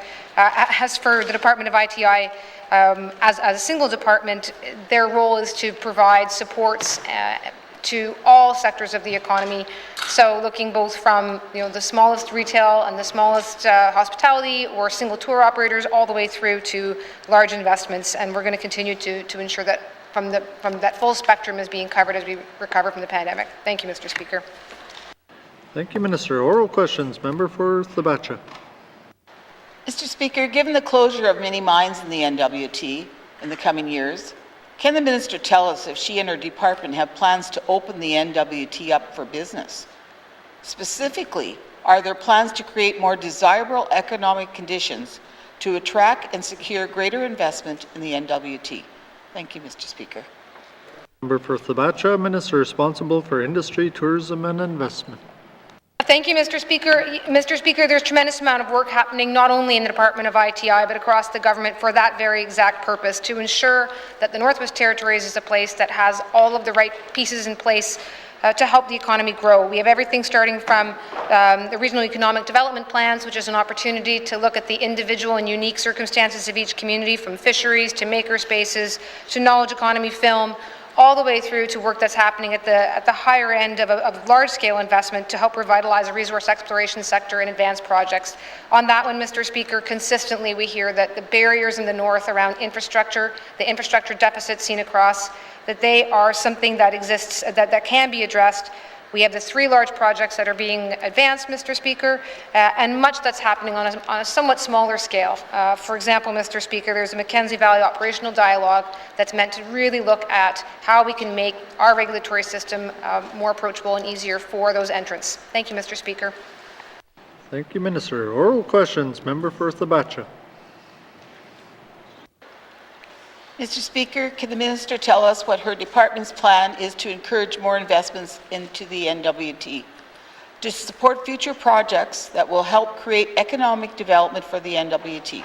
Thank you, Mr. Speaker. Thank you, Member for Thabacha. Minister responsible for ITI. Thank you, Mr. Speaker. Mr. Speaker, there's, again, it's a question that I could probably spend 20 minutes on my own speaking to. So what I'm going to suggest I do, Mr. Speaker, is focus specifically on the space of doing more around the things that we have that are so good in the Northwest Territories. And where I'm going with that is on ESG, or environmental, social, and governance factors. It's a growing area for investors all across the world, Mr. Speaker, but it's something that in the Northwest Territories is how we do business. We have a strong regulatory system. It's co-management in the Northwest Territories. There's social governance factors where we value partnerships with Indigenous governments. The Intergovernmental Council, the Council of Leaders have all come together. We have protocols now for the development of the Mineral Resources Act regulations. And then the other comment I wanted to make, Mr. Speaker, is that this is a place where another area for future investment all around the world right now is on critical minerals and metals, and we are doing work in that space. So, and why I highlight those two in particular, Mr. Speaker, is that while everyone hopefully knows about the priorities and the advancement of the priorities, these are two areas that have been getting attention and work even as we continue to advance the priorities, and even though they weren't there 2 or 3 years ago, we've figured out that that's an area that we have strengths and we're going to promote them. Thanks, Mr. Speaker. Thank you, Minister. Final supplementary, member for Thabacha. Mr. Speaker, we've had many briefings from the Minister on various topics. Can the Minister tell us if she's aware of a new group called the N.W.T, Indigenous Leaders Economic Coalition? If so, does the Minister support this group, and does she intend to work with them to help strengthen the N.W.T economy? Thank you, Mr. Speaker. Thank you, member for Thabacha. Minister responsible for industry, tourism, and investment. Thank you, Mr. Speaker. Yes, Mr. Speaker, I'm quite familiar with them, certainly have had the opportunity in this role to meet with them. And over the last several years that they've been around, Mr. Speaker, I know they've undertaken a variety of projects on behalf of the government or have been funded through seed money and otherwise for other projects and activities that they've undertaken in the community, Mr. Speaker. So certainly continue to work with them, continue to also be working with the modern treaties and self-government forums, and can generally any opportunity that we have to engage with organizations that are working with Indigenous governments and that have involvement of the Indigenous governments, will always be looking for those opportunities. Thank you, Mr. Speaker. Thank you, Minister. Oral questions. Member for Decho.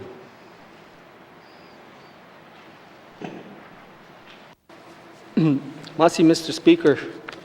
Mr. Speaker, my questions are for the Premier of the Northwest Territories regarding my member statement on mandatory vaccinations. I spoke at length on what the mandatory vaccinations has cost in the communities across the Northwest Territories. It has marginalized residents into categories of vaccinated versus unvaccinated. Can the Premier explain to the unvaccinated residents as to why the need to take away the right to choose what is right for them and categorically marginalize them from mainstream society? Masi. Thank you, member for Decho. Honourable Premier. Speaker, vaccinations are within the Department of Health and Social Services. I'd like to defer it to Minister Green. Thank you. Thank you, Honourable Premier. Minister responsible for Health and Social Services. Thank you, Mr. Speaker, and I thank the member for Decho for his questions. I just want to begin by clarifying that there are no mandatory vaccinations in the N.W.T. It is, in fact, a personal choice. There are some businesses, municipalities, and other entities who have decided that in order to increase their gathering limits, they would ask for proof of vaccination from people who are using their services. So that's the proof of vaccine credential, which has been in place since the end of last year. It is, in fact, a personal choice to get vaccinated. I do recommend it. It decreases the impact of COVID, even in the Omicron variant, particularly if you have a booster as well. And so as I say, we promote vaccines, but the ultimate choice is to the resident to decide. Thank you, Mr. Speaker. Oral questions. Member for Decho. Masi, Mr. Speaker, and Masi for that answer there. Mr. Speaker, the Omicron variant has opened our eyes as to what it can do and who it can affect. Obviously, the Omicron variant does not distinguish between the vaccinated nor the unvaccinated. Can the Premier explain what this predicament does to the mandatory vaccinations policy? Masi. Member for Detroit, Minister responsible for Health and Social Services. Yeah, thank you, Mr. Speaker, and I thank the member for that question. Just to reiterate, there is no mandatory vaccine policy. We did see people who were vaccinated contract Omicron variant, and in some cases, those people have been hospitalized, and in some cases, they have been part of the unfortunate number of people who have died. But generally speaking, the vaccine presents greater protection for the severity of illness and outcomes to people who choose to take it, particularly if they take the booster shot as well. And vaccination is an important tool that we consider in making decisions about whether it's time to reopen the territory. The higher the rate, the better. Thank you, Mr. Speaker. Thank you, Minister. Oral questions. Member for Detroit. Merci, Mr. Speaker. Merci to the Minister for that. It's the second time she said there is no vaccination policy, mandatory one, but I think I've been reading in several documents because all the employees of the N.W.T are being forced, into losing their jobs, and they have to take the vaccination, which is mandatory. So that's where I'm getting that from. Mr. Speaker, for us that live in small communities, we don't distinguish between the vaccinated and the unvaccinated. We go about our daily lives. Kids go to school, residents go to work, residents do their shopping, residents are eating in restaurants, and everyone is mingling with each other. This is like it was before the virus. Can the Premier explain what this situation does to the mandatory vaccinations policy? Let's see. Mr. Speaker, point of order.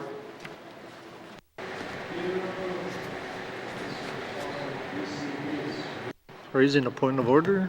Thank you, Mr. Speaker. A number of times the member has stated that the government has a mandatory vaccination policy and has stated that N.W.T employees are being required to get vaccinated or being laid off, and both of those are false. The member is uttering falsehoods about the government and its policies. Thank you, Mr. Speaker. Thank you, Minister.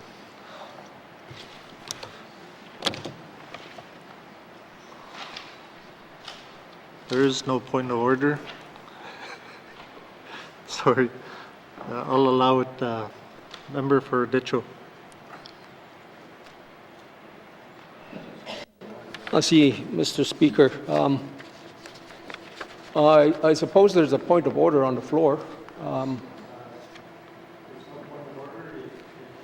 All right, thank you.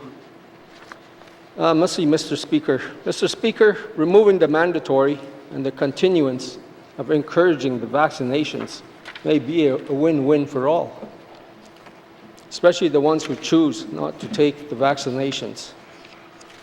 This has given the rights and freedoms we have all come to enjoy back to the residents of the Northwest Territories, especially the unvaccinated. Will the Premier give consideration to removing mandatory and encourage residents of the availability of the vaccinations? Merci. Thank you, Member for Detroit. Minister responsible for Health and Social Services.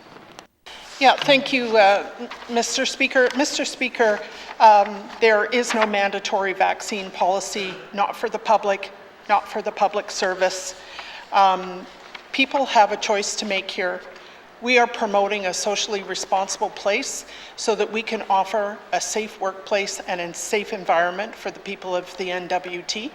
That can be accomplished primarily by being vaccinated. It reduces transmission and it reduces the severity of the illness. So for further information on the government public service vaccine mandate, I recommend that the member direct his questions to the Minister of Finance responsible for human resources. Thank you. Minister, oral final supplementary. Member for Detroit.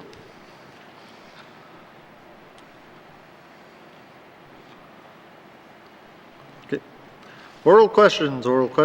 Member for Framley. Merci, Monsieur le Président. My questions are for the Minister of Infrastructure, who is responsible for Government Information Technology Services.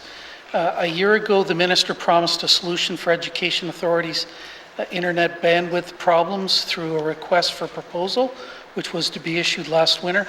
Can the Minister provide us with a brief update on the status of that work and tell us how close we are to increasing the internet bandwidth available to Yellowknife school authorities? Merci, Mr. Speaker. Thank you, member for Frame Lake. Minister responsible for infrastructure. Thank you, Mr. Speaker. Mr. Speaker, I'll give a brief update on where we're at with the project. So TSC Technology Service Center oversees the N.W.T network connectivity provided to N.W.T schools. TSC is currently rolling out the new digital communication network, which is the DCN, to N.W.T schools across all the communities here in the Northwest Territories. This contract was awarded to Northwest Tel in September of 2021, and this work is currently underway. To date, there has been completed approximately, some of the work that's been completed to date is about 50% of the communities. This includes hardware upgrades, that in most communities will increase the bandwidth available to N.W.T offices and schools. The current schedule estimates that the balance of the work should be completed within 2 to 3 months. Communities serviced by satellite technology will, unfortunately, continue to have limitations, including the amount of bandwidth available overall. So to mitigate this lower bandwidth availability, the school internet traffic leverages bandwidth that is not part of the N.W.T network, and this will allow for better performance overall. Thank you, Mr. Speaker. Thank you, Minister. Oral questions, member for Frame Lake. Merci, Monsieur le Président. I want to thank the Minister for that. There was some new information there that I wasn't aware of, but I noted that in my statement that problems of inadequate internet access continue to be raised with us as Yellowknife MLAs, and that they raise this territorially and nationally. So can the Minister tell us what specific solutions and funding is going to be made available to fix this problem here in Yellowknife right now? Merci, Mr. Speaker. Thank you, member for Frame Lake. Minister responsible for infrastructure. Thank you, Mr. Speaker. Mr. Speaker, as I mentioned, under the new DCN contract, the TSC will be able to leverage new satellite technology, which we call low Earth orbit, otherwise known as LEO, as it becomes available within the north for N.W.T schools. So again, this is expected to be completed in the next 2 to 3 months. Thank you, Mr. Speaker. Thank you, Minister. Oral questions, member for Frame Lake. Merci, Mr. Speaker, and I want to thank the Minister for that. I understood that low Earth orbit technology really is a benefit for more remote communities, not like Yellowknife. So I want to ask again, the Minister, what is this DCN rollout by Northwest Tel going to do to improve internet access for Yellowknife school authorities? Merci, Mr. Speaker. Thank you, member for Frame Lake. Minister responsible for infrastructure. Thank you, Mr. Speaker. I'd be happy to provide the member with more details on exactly how this would roll out. I think, it would take up a lot of our time here today, and we still have lots of members that want to speak. So thank you, Mr. Speaker. Thank you, Minister. Final supplementary, member for Frame Lake. Merci, Monsieur le Président. I want to thank the Minister for that, because neither one of us are techies. You can tell just from the tone of the questions and the answers. So I look forward to getting more information from the Minister. But what I'm really looking for is a clear commitment that the internet access problem for Yellowknife school authorities, students and families here in Yellowknife, is going to get fixed. So can the Minister tell us when that problem is going to get fixed here in Yellowknife? Merci, Mr. Speaker.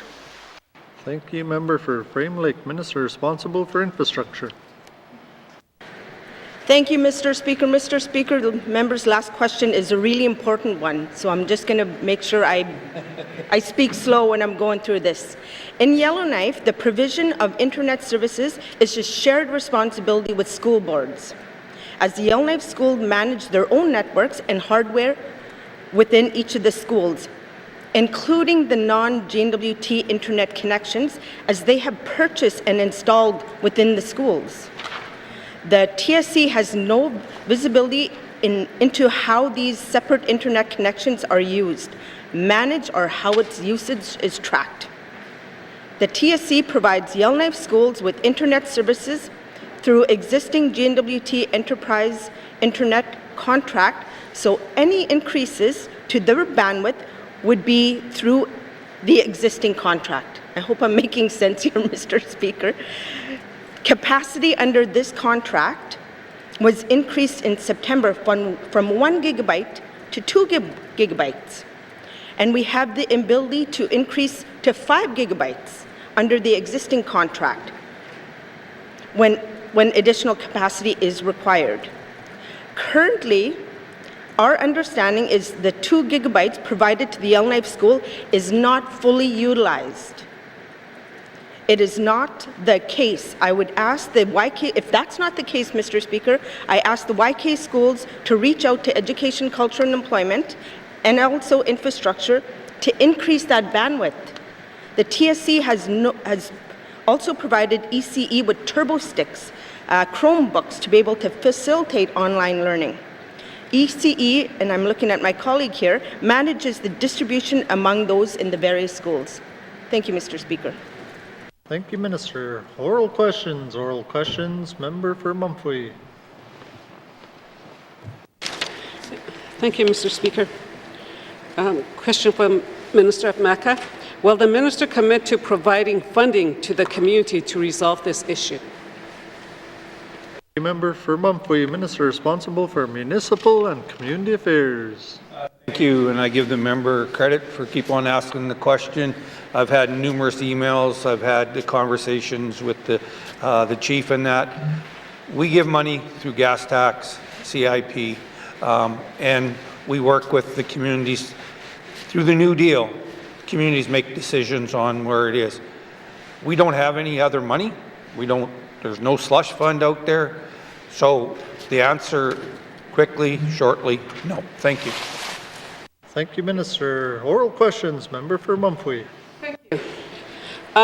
Does the minister think it is fair to give community gas tax funding of $1 million in 2007 and not provide any funding for a 40-year-old water pipe liability costing over $10 million? Will the minister commit to seeking out unused funds from other departments to respond to the emergency? Thank you.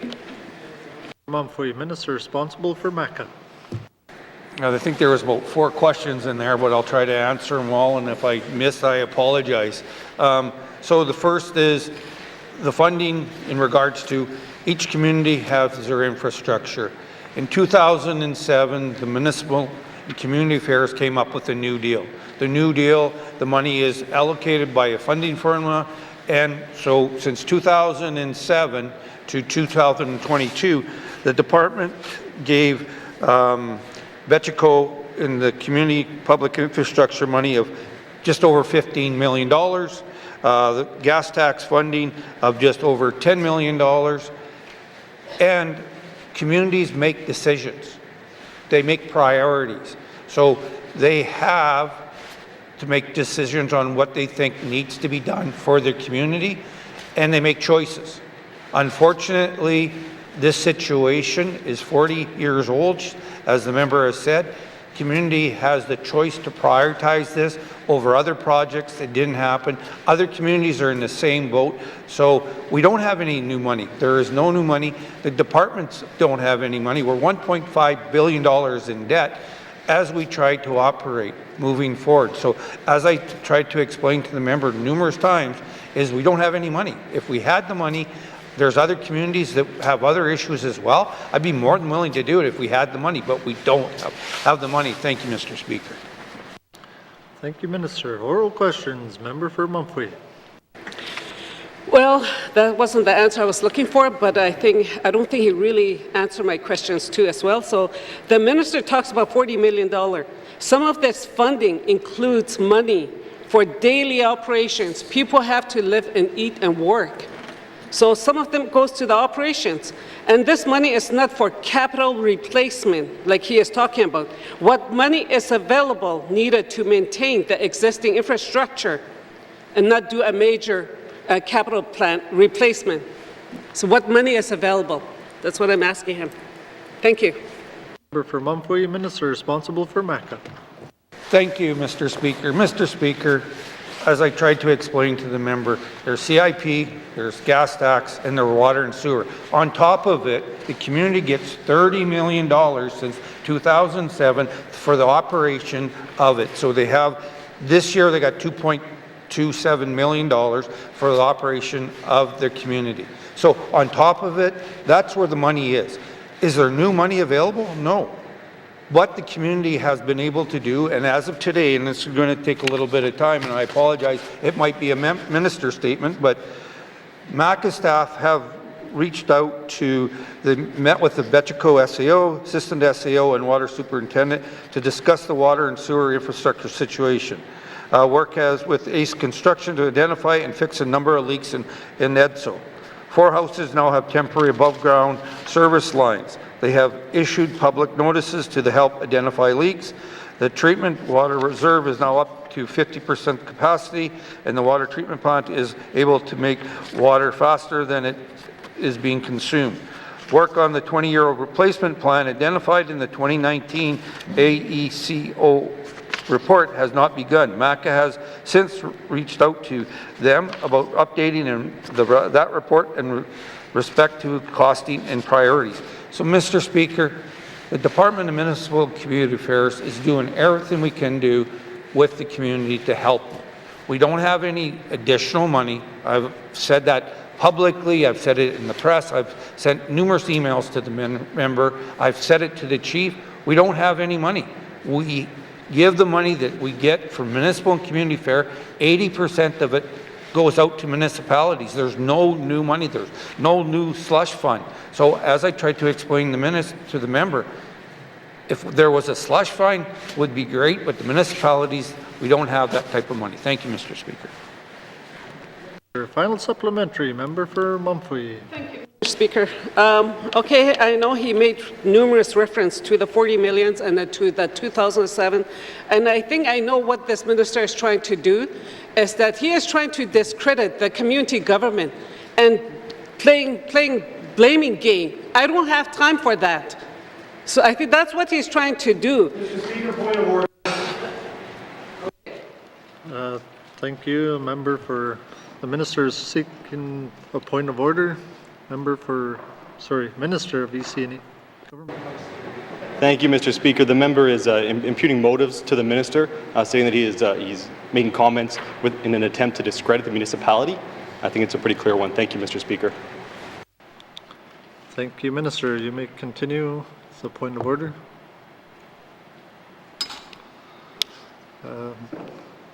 Member for Mumfway, please withdraw and apologize to the House. Please withdraw your remarks and apologize. Not to discredit or the community government. Okay, I'll withdraw with that statement. But I think in 2007... Apologize to the House. Thank you. Apologize. I'm sorry, Mr. Whatever. Okay. Okay. In 2007, when he made reference to 2007, and I think in 2007 when that decision was made to take on another project, that was with good intention. And there's a lot of things that we have done, but there was nothing that, for all the years that I was there too, we never, I don't want to say this credit again, but I know they do get our financial statement. And if they knew that there was something wrong with our water pipe system 40 years ago, why didn't they address it back then and tell us? And years later, when we're experiencing this problem now, that's why that was That is the reason why I said what I said before. But he keeps referring to 2007. Something must have happened in 2007 when I was not there, when the other leaders are not here to defend themselves. So that's why I said that. But I would like to know if the minister, he didn't answer my questions too. Will the minister commit to seeking out unused funds from other departments to respond to this emergency? Thank you. Thank you, member for Mumfway. Minister responsible for MACA. Thank you, Mr. Speaker. Mr. Speaker, as I said, the New Deal started in 2007. So what was happening before that, it was the government of the Northwest Territories were making decisions on what infrastructure was going to go into the communities. The New Deal allowed the communities to make decisions. I fully support that. I think the communities make the good decisions and based on the evidence they had. In 2013, the department wrote a letter to the municipality saying, you need to look at some of these decisions. Here's a potential future problem that could happen. These things happen. We understand that. We as government make decisions and then we look at it and go, whoops, that wasn't right, but we're stuck with the decision we made. I respect the decisions that council made. However, the member has asked me to go to the other departments and get money for stuff that, if I do that, I have to do that for 33 or 32 other communities. There's priorities in these communities. Another thing is we don't have leftover money to give to projects like that. I am reached out to the federal government. We continue to reach out to the federal government to have those conversations. We support the community by having our staff in there. 40 years ago, the lines weren't the problem. They are a problem now. We're having this situation now. That's why you budget and we do things that way. And the department is more than willing to work with the community to deal with this. Thank you, Mr. Speaker. Thank you, Minister. Oral questions. Oral questions. Member for Yellowknife North. Thank you, Mr. Speaker. I just have one question today for the Minister of Education, Culture and Employment, who's in charge of the Employment Standards Act. And if he says yes, everyone can feel free to go home. Will the minister make today a statutory holiday, Family Day, for the people of the Northwest Territories? Thank you, Mr. Speaker. Thank you, member for Yellowknife North. Minister responsible for Education, Culture and Employment. Thank you, Mr. Speaker. No, and I wish the member a happy Monday. Thank you. Thank you, Minister. Oral questions. Oral questions. Member for Kamloops. Thank you very much, Mr. Speaker. Mr. Speaker, my questions today are for the Minister of Health and Social Services.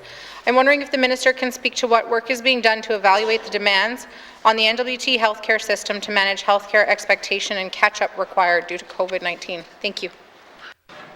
Thank you, member for Kamloops. Minister responsible for Health and Social Services. Thank you, Mr. Speaker, and thank you to the member for that question. This is a topic that is on the mind of many residents of the N.W.T. We are aware that people haven't had the same access to services that they may have had in the past for a variety of reasons. We've had staff who have been sick or in isolation. We have staff who've been committed to the pandemic effort, and so the result is in some cases we have fallen behind. The NTHSSA is right now working to identify areas where we need to enhance our capacity or bring new resources to focus on developing a plan to catch up for things like cancer surgeries, endoscopies, and core public health issues such as vaccinations of other types than COVID. So this is an issue that we are aware of and we're working to resolve. Thank you very much. Minister, oral questions. Member for Kamloops. Thank you very much, Mr. Speaker. Mr. Speaker, I'm wondering if in this work, Health is reevaluating how and who provides services. Examples of this would be maybe someone with a nursing degree is doing a role that doesn't require a nursing degree. Potentially, other provinces and states are currently looking at expanding at-home testing kits to include not only HIV but STIs as well. And so, is that type of work being done as part of this? Thank you. Thank you, Member for Kamloops. Minister responsible for Health and Social Services. Yeah, thank you, Mr. Speaker. Mr. Speaker, I appreciate the question. One of the game changers during this pandemic has been virtual healthcare. I'm sure most people in this room have had a virtual appointment with a healthcare practitioner or a mental health counselor, and it certainly has opened the possibility of care without having to leave home, which many people appreciate. We also do, as the member has said, have people in new roles, and that has prompted us to look at things like the scope of practice, whether people are working to the scope of their practice or whether in fact we need to change the skill mix to provide care more efficiently. So these are lessons that we are reflecting on now and we expect to respond to. Thank you. Thank you, Minister. Oral questions. Member for Kamloops. Very much, Mr. Speaker. One question that has come up quite a bit actually as MLA for Kamloops are questions regarding the backlog of surgeries, specifically elective surgeries that aren't considered urgent but do add to the quality of life and the ability of different residents to be able to go grocery shopping, leave their homes, return to work. And so I'm wondering how Health and Social Services intends to address the backlog of elective surgeries in the Northwest Territories. Thank you. Thank you, Member for Kamloops. Minister responsible for Health and Social Services. Thank you, Mr. Speaker. So it's true that early in the pandemic, some surgeries were postponed, and during this most recent outbreak, the Omicron outbreak, there was a period of about 3 weeks where Stanton again postponed elective surgeries, especially if they require a hospital stay, because they were trying to preserve the hospital beds for people who were admitted because of COVID.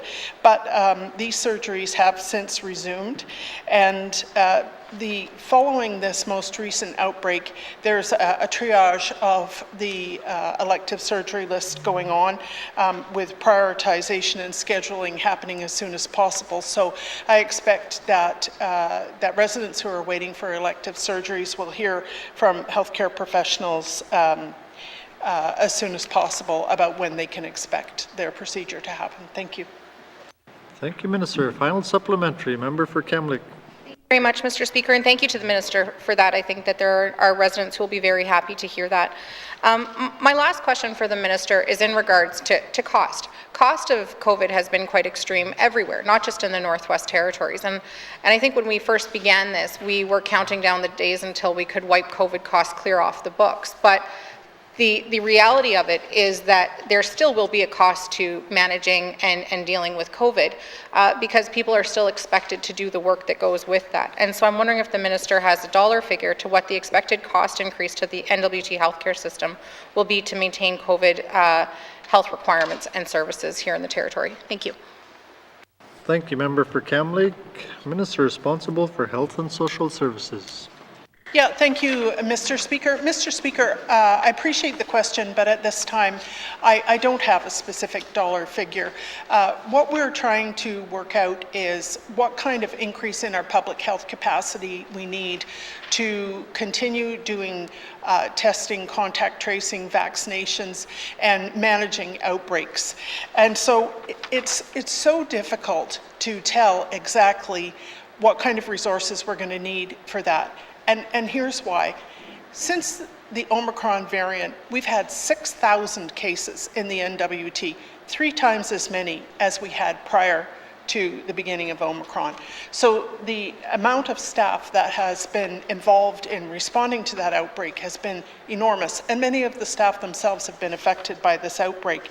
So this is an area that we are trying to plan for. And we recognize there are some significant challenges because of the uncertainty of what future outbreaks will be like and what they will require. We just have to consider the difference between the impact of Delta and the impact of Omicron to understand how variable COVID-19 responses are. But having said that, we are certainly prepared within the coming week or two to share our preliminary thinking with regular members about what kind of resources we need to manage COVID as an endemic disease. Thank you. Thank you, Minister. Oral questions, member for Kamloops. Thank you very much, Mr. Speaker. Mr. Speaker, I would like to ask a few more questions of the Minister of Health and Social Services, please. In my member statement today, I did speak about the burnout and the exodus of healthcare workers, and we're not only seeing that in the territory, but you're seeing it nationwide and you're seeing it globally as well. People are tired, and I think people's expectations are also changing as well for what they want out of life. The good news is that the Northwest Territories has great things to offer, including some good work-life balance and some great people to hang out with, and we need more people to move here and work in our hospitals.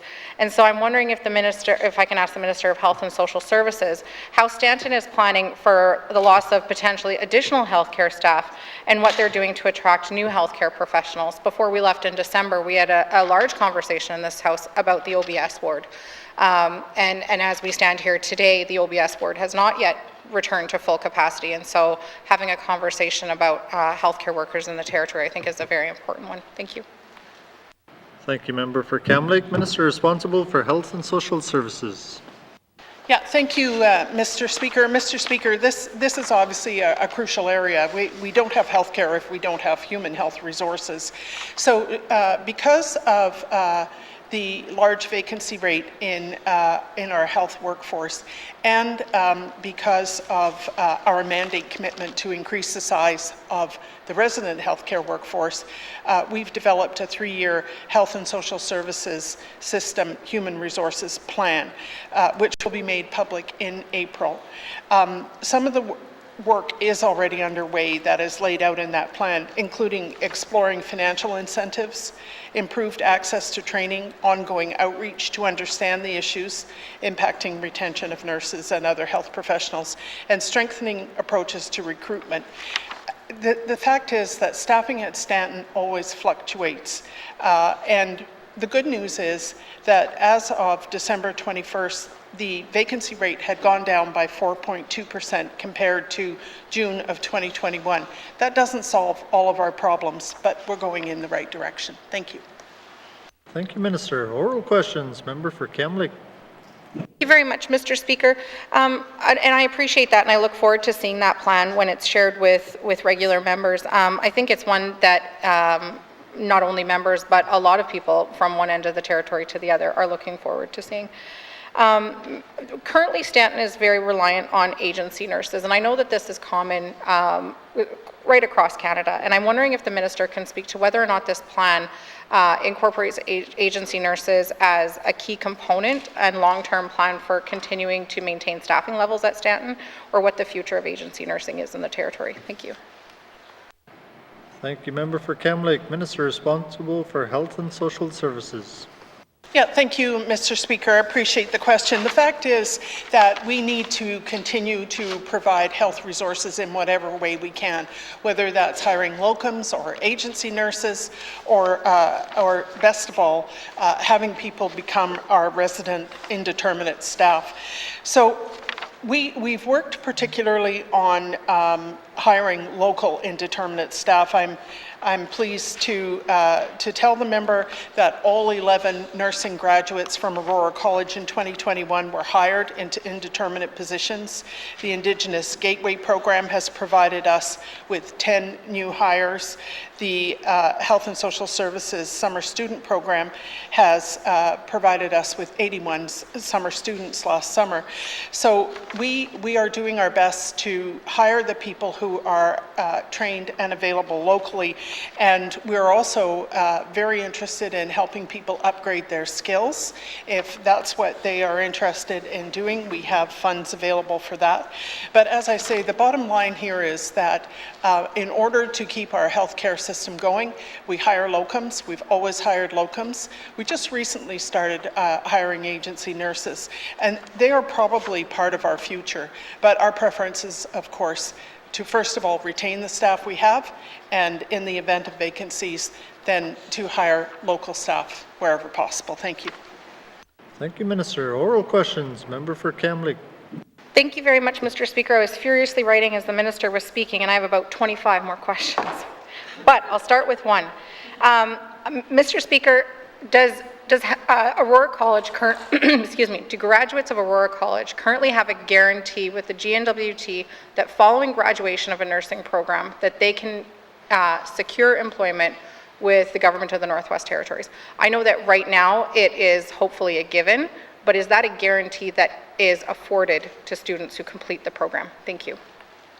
Thank you, Member for Kamloops. Minister responsible for Health and Social Services. Yeah, thank you, Mr. Speaker. Mr. Speaker, I don't believe it's a guarantee, but I will inquire and return with that information. Thank you.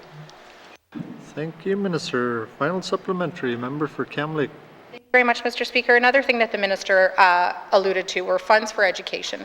And one of the things that I'm finding with different constituents that I serve is that funds for education aren't clearly accessible depending on what department that you work in. Some people work in departments where it is part of their mandate to provide that training because it helps with the job that they're currently in, whereas other GNWT employees may have found themselves in a position where they want to go into nursing. They want to be part of the solution, and they want to serve the people in a healthcare capacity that they've grown up with, that they care about. These are their neighbors and their family members. But their home department, that doesn't have a healthcare mandate, and so they don't have access to the same healthcare or same education dollars, as their colleagues in other departments. And so will Health and Social Services work with the Minister of Finance in order to set up a whole of government approach to helping GNWT employees access education dollars to become a healthcare worker? Thank you. Thank you, Member for Kamloops. Minister responsible for Health and Social Services. Thank you, Mr. Speaker. Thank you for the question. At this point, there is a dedicated Health Human Resources unit in the Department of Finance. So we in fact already work closely with them to recruit people and to provide for training and other opportunities for staff. So that would be decided on a case-by-case basis, what kind of support is available and to whom and when, and how that relates to the department that the person is coming from. So this fund for skill enhancement is in place, and we want it totally spent. If people are interested in expanding their skills and taking up different roles in the healthcare system, we're more than willing to see that happen. Thank you. Thank you, Minister. Oral questions. Oral questions. Member for Haver South. Thank you, Mr. Speaker. Mr. Speaker, this question is for the Premier. Mr. Speaker, other jurisdictions are opening up. Their borders are opened up. You can cross them as you please. And I guess you can here as well. But I guess, you know, people are coming across, and you know, some of them are asking me, what does it take to come across? I said, well, with the way enforcement and monitoring is going, I said it's either a SIP plan or Tim Horton Donuts, one or the other. So, you know. So I'd ask the Premier, when can we expect the border monitoring personnel to be asked to stand down and the border wide open? Thank you, Mr. Speaker. Thank you, Member for Haver South. Honourable Premier. Thank you, Mr. Speaker. We work closely with the CPHO, and the CPHO is determining that now based on science, and like I think the Minister of Health and Social Services says, we will be providing an update to members in the short future. Thank you, Mr. Speaker. Will Premier, oral questions, member for Haverhill. Colleagues, our time for oral questions has expired.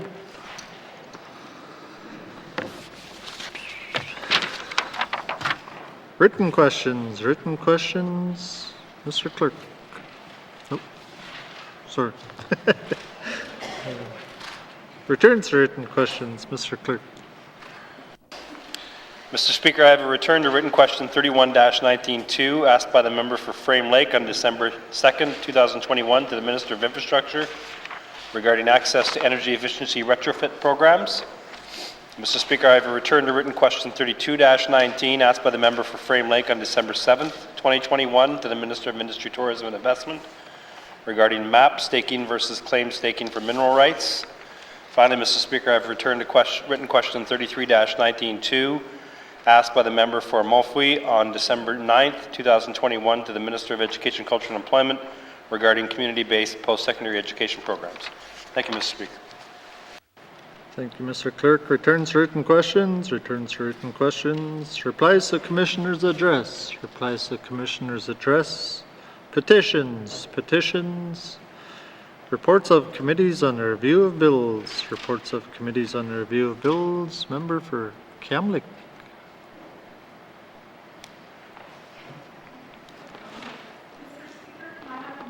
Sure.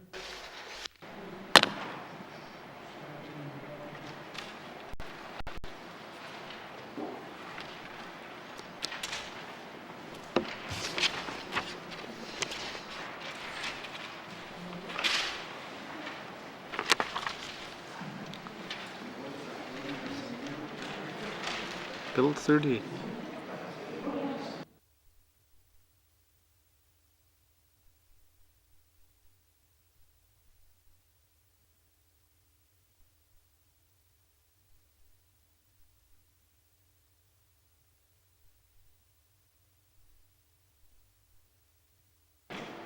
Member for Kamley. Speaker, I'd like to report that Bill 38, the Miscellaneous Statute Law Amendment Act, is ready for consideration in Committee of the Whole. Thank you, Mr. Speaker. Thank you, member for Kamley. Reports of committees on the review of bills, Reports of standing and special committees,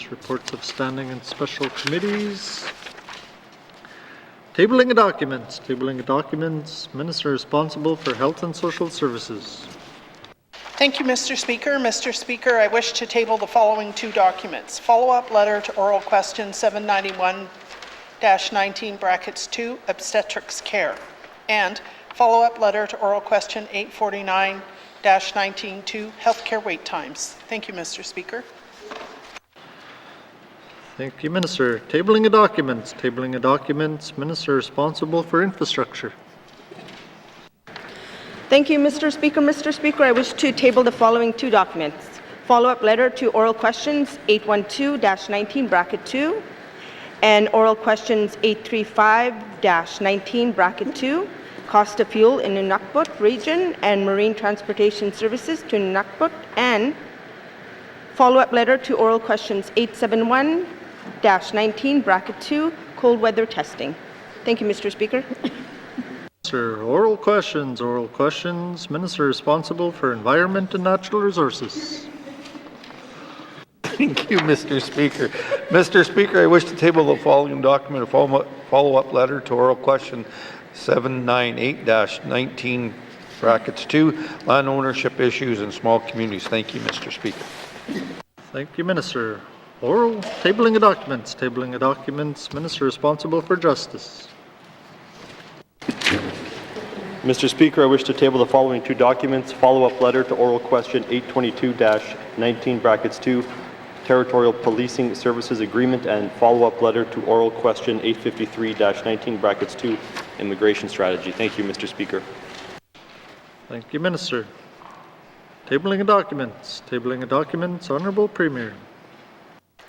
Mr. Speaker, I wish to table the following document, follow-up letter to oral question 865-19 brackets 2, Highway number 7, border hours of operation. Thank you, Mr. Speaker. Thank you, Honorable Premier. Tabling of documents. Tabling of documents. Minister responsible for the Northwest Territories Housing Corporation. Mr. Speaker, I wish to table the following two documents. Follow-up letter for oral questions 831-19 bracket 2, Clecho Regional Housing, and follow-up letter for oral questions 837-19 bracket 2, New Housing Initiatives in the Clecho region. Thank you, Mr. Speaker. Thank you, Minister. Tabling of documents. Tabling of documents. Minister responsible for industry, tourism, and investment. Mr. Speaker, further to my return to written question 32-19 bracket 2, I wish to table the following document, summary of claims recorded since April 1st, 2014. Thank you, Mr. Speaker. Thank you, Minister. Tabling of documents. Tabling of documents. Member for Mumphy. Mr. Speaker, I wish to table three documents. The first is an article from the Housing Policy Debate Journal entitled Housing and Homelessness in Indigenous Communities in the Northwest Territories in Canada's North. The second document is the Health Status Chartbook Transition and Strategic Planning dated fall 2019 prior to 19th Assembly elections. And the third one, email and estimates for new sewer and water tank in Edzo. Thank you, Mr. Speaker. Thank you, Member for Mumphy. Tabling of documents. Tabling of documents. I hereby table the 2020-2021 Annual Report of the Legislative Assembly of the Northwest Territories. Pursuant to Section 102 of the Legislative Assembly and Executive Council Act, I wish to table the report of the Integrity Commissioner of the Northwest Territories. The report of the Integrity Commissioner of the investigation into a complaint made by the Board of Management alleging that Mr. Jackie Jacobson, MLA for N.W.T, was in a conflict of interest and breached the member's code of conduct. Tabling of documents. Tabling of documents.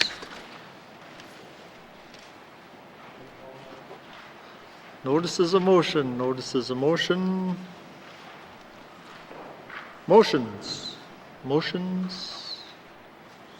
Notices of motion for the first reading of bills. Notices of motion for the first reading of bills. First reading of bills. First reading of bills. Second reading of bills. Second reading of bills. Consideration in Committee of the Whole of Bills and Other Matters. Bill 23. Bill 29 with member for Nivik Twin Lakes signature.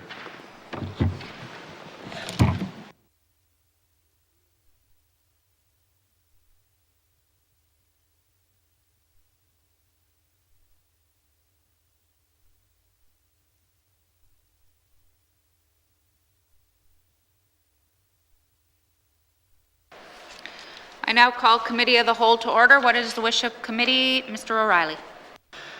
Thanks, Madam Chair. I move that the Chair rise and report progress.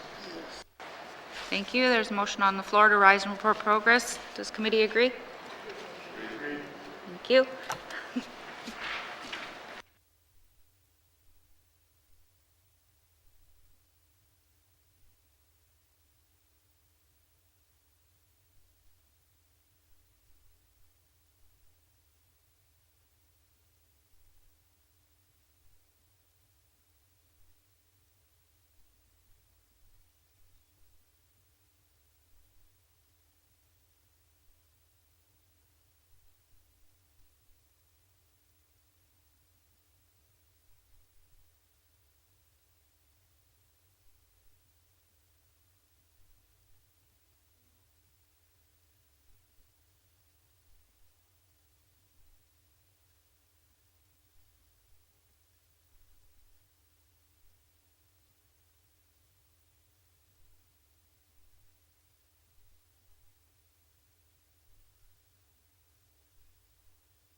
May I please have the report of Committee of the Whole, member for Twin Lakes. Mr. Speaker, your committee has been considering Bill 23 and Bill 29, and I'd like to report progress. And Mr. Speaker, I move that the report of Committee of the Whole be concurred with. Thank you. Thank you, member for Twin Lakes. Do we have a seconder? Member for Tunaday-Welday. All those in favor? All those opposed? Motion's carried. Third reading of bills. Third reading of bills. Mr. Clerk, orders of the day. Orders of the day for Tuesday, February 22nd, 2022, 1:30 p.m. Prayer, budget address, minister statements, member statements, recognition of visitors in the gallery, reports of committees on the review of bills, reports of standing and special committees, returns to oral questions, acknowledgements, oral questions, returns to written questions, returns to written questions, replies to commissioner's address, petitions, tabling of documents, notices of motion, motions, notices of motion for first reading of bills, second reading of bills, consideration in committee of the whole of bills and other matters, bills 23 and 29, report of committee of the whole, third reading of bills, orders of the day. Mr. Clerk, this House stands adjourned until Tuesday, February 22nd, 2022 at 1:30 p.m.